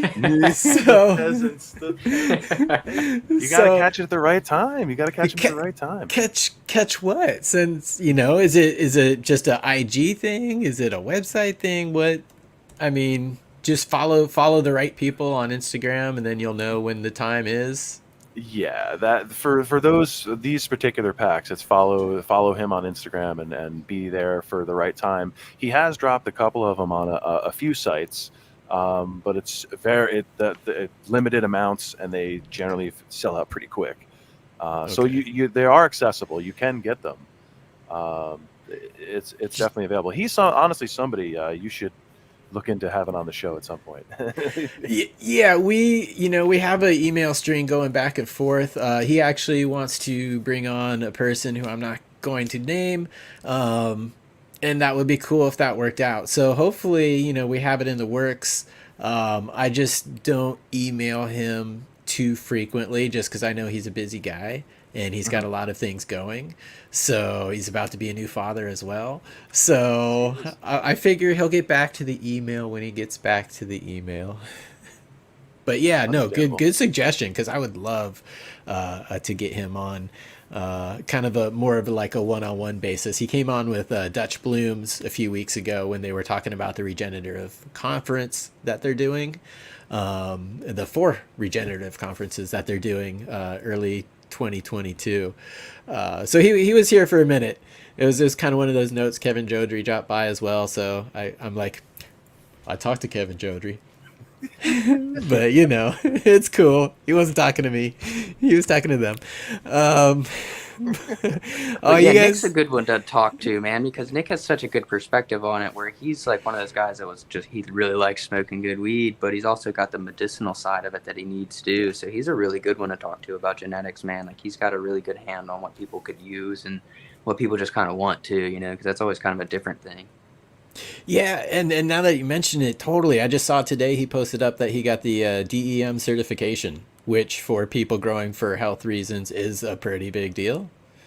The Dragon Earth Medicine certification, which basically you have good growing practices if you have that. So yeah, that's pretty cool. You're the best of the best in natural farming if you're getting the Dragonfly Earth Medicine seal of approval. Yeah, Josh and Kelly are very he's also particular people, you know. Oh, definitely. I mean, he's also had experience with dog breeding. That's something that I find has great correlation with cannabis breeding. You know, Lemon Hoko, he's a breeder out of Washington. Same deal. It is amazing how closely, or how those two relate, but also that how those worlds have merged. Like, never would have really guessed. And Lemon Hoko used to train police dogs too, of all things. Lemon's that would have made me nervous. Oh, you got some right there. Yes, I love Lem. Yeah, I gotta shout him out. He's you know, I'm from Washington. He's from Washington. That's always cool. The same with Dutch Bloom. So I always root for those dudes. Wow, you got a bunch of. Are those all green beans or? Well, it's Lemon Hoko's label. Oh, okay. I just thought it was Lemon Hoko himself. And okay, I get it. The stickers are the strains. Yeah, you see the Lemon Hoko. Yeah, see, that's, you know, I'm a visual person. I'm like everybody else.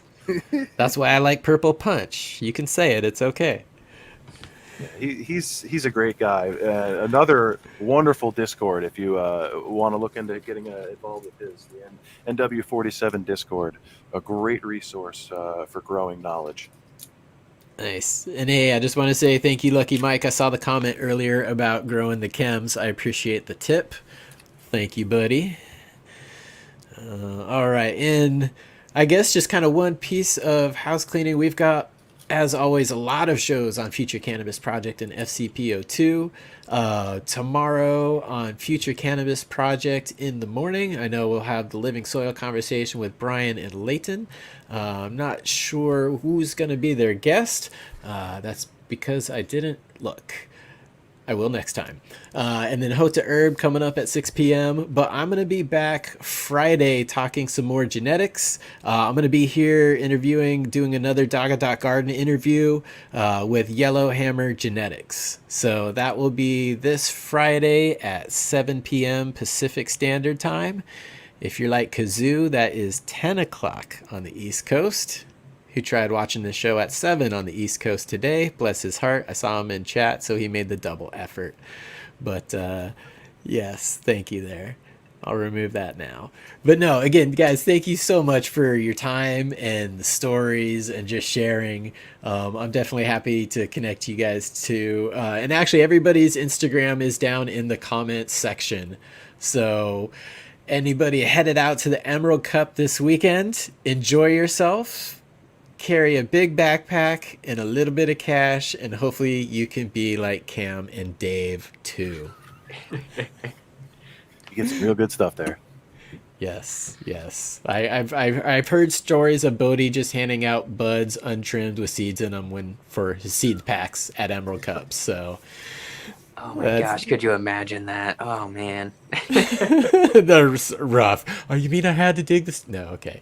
That's awesome. But yeah, everybody head into the Emerald Cup. Stay safe. Enjoy yourself. For us, Future Cannabis Project, FCPO2. We're out. Another fun episode, guys. You. See ya.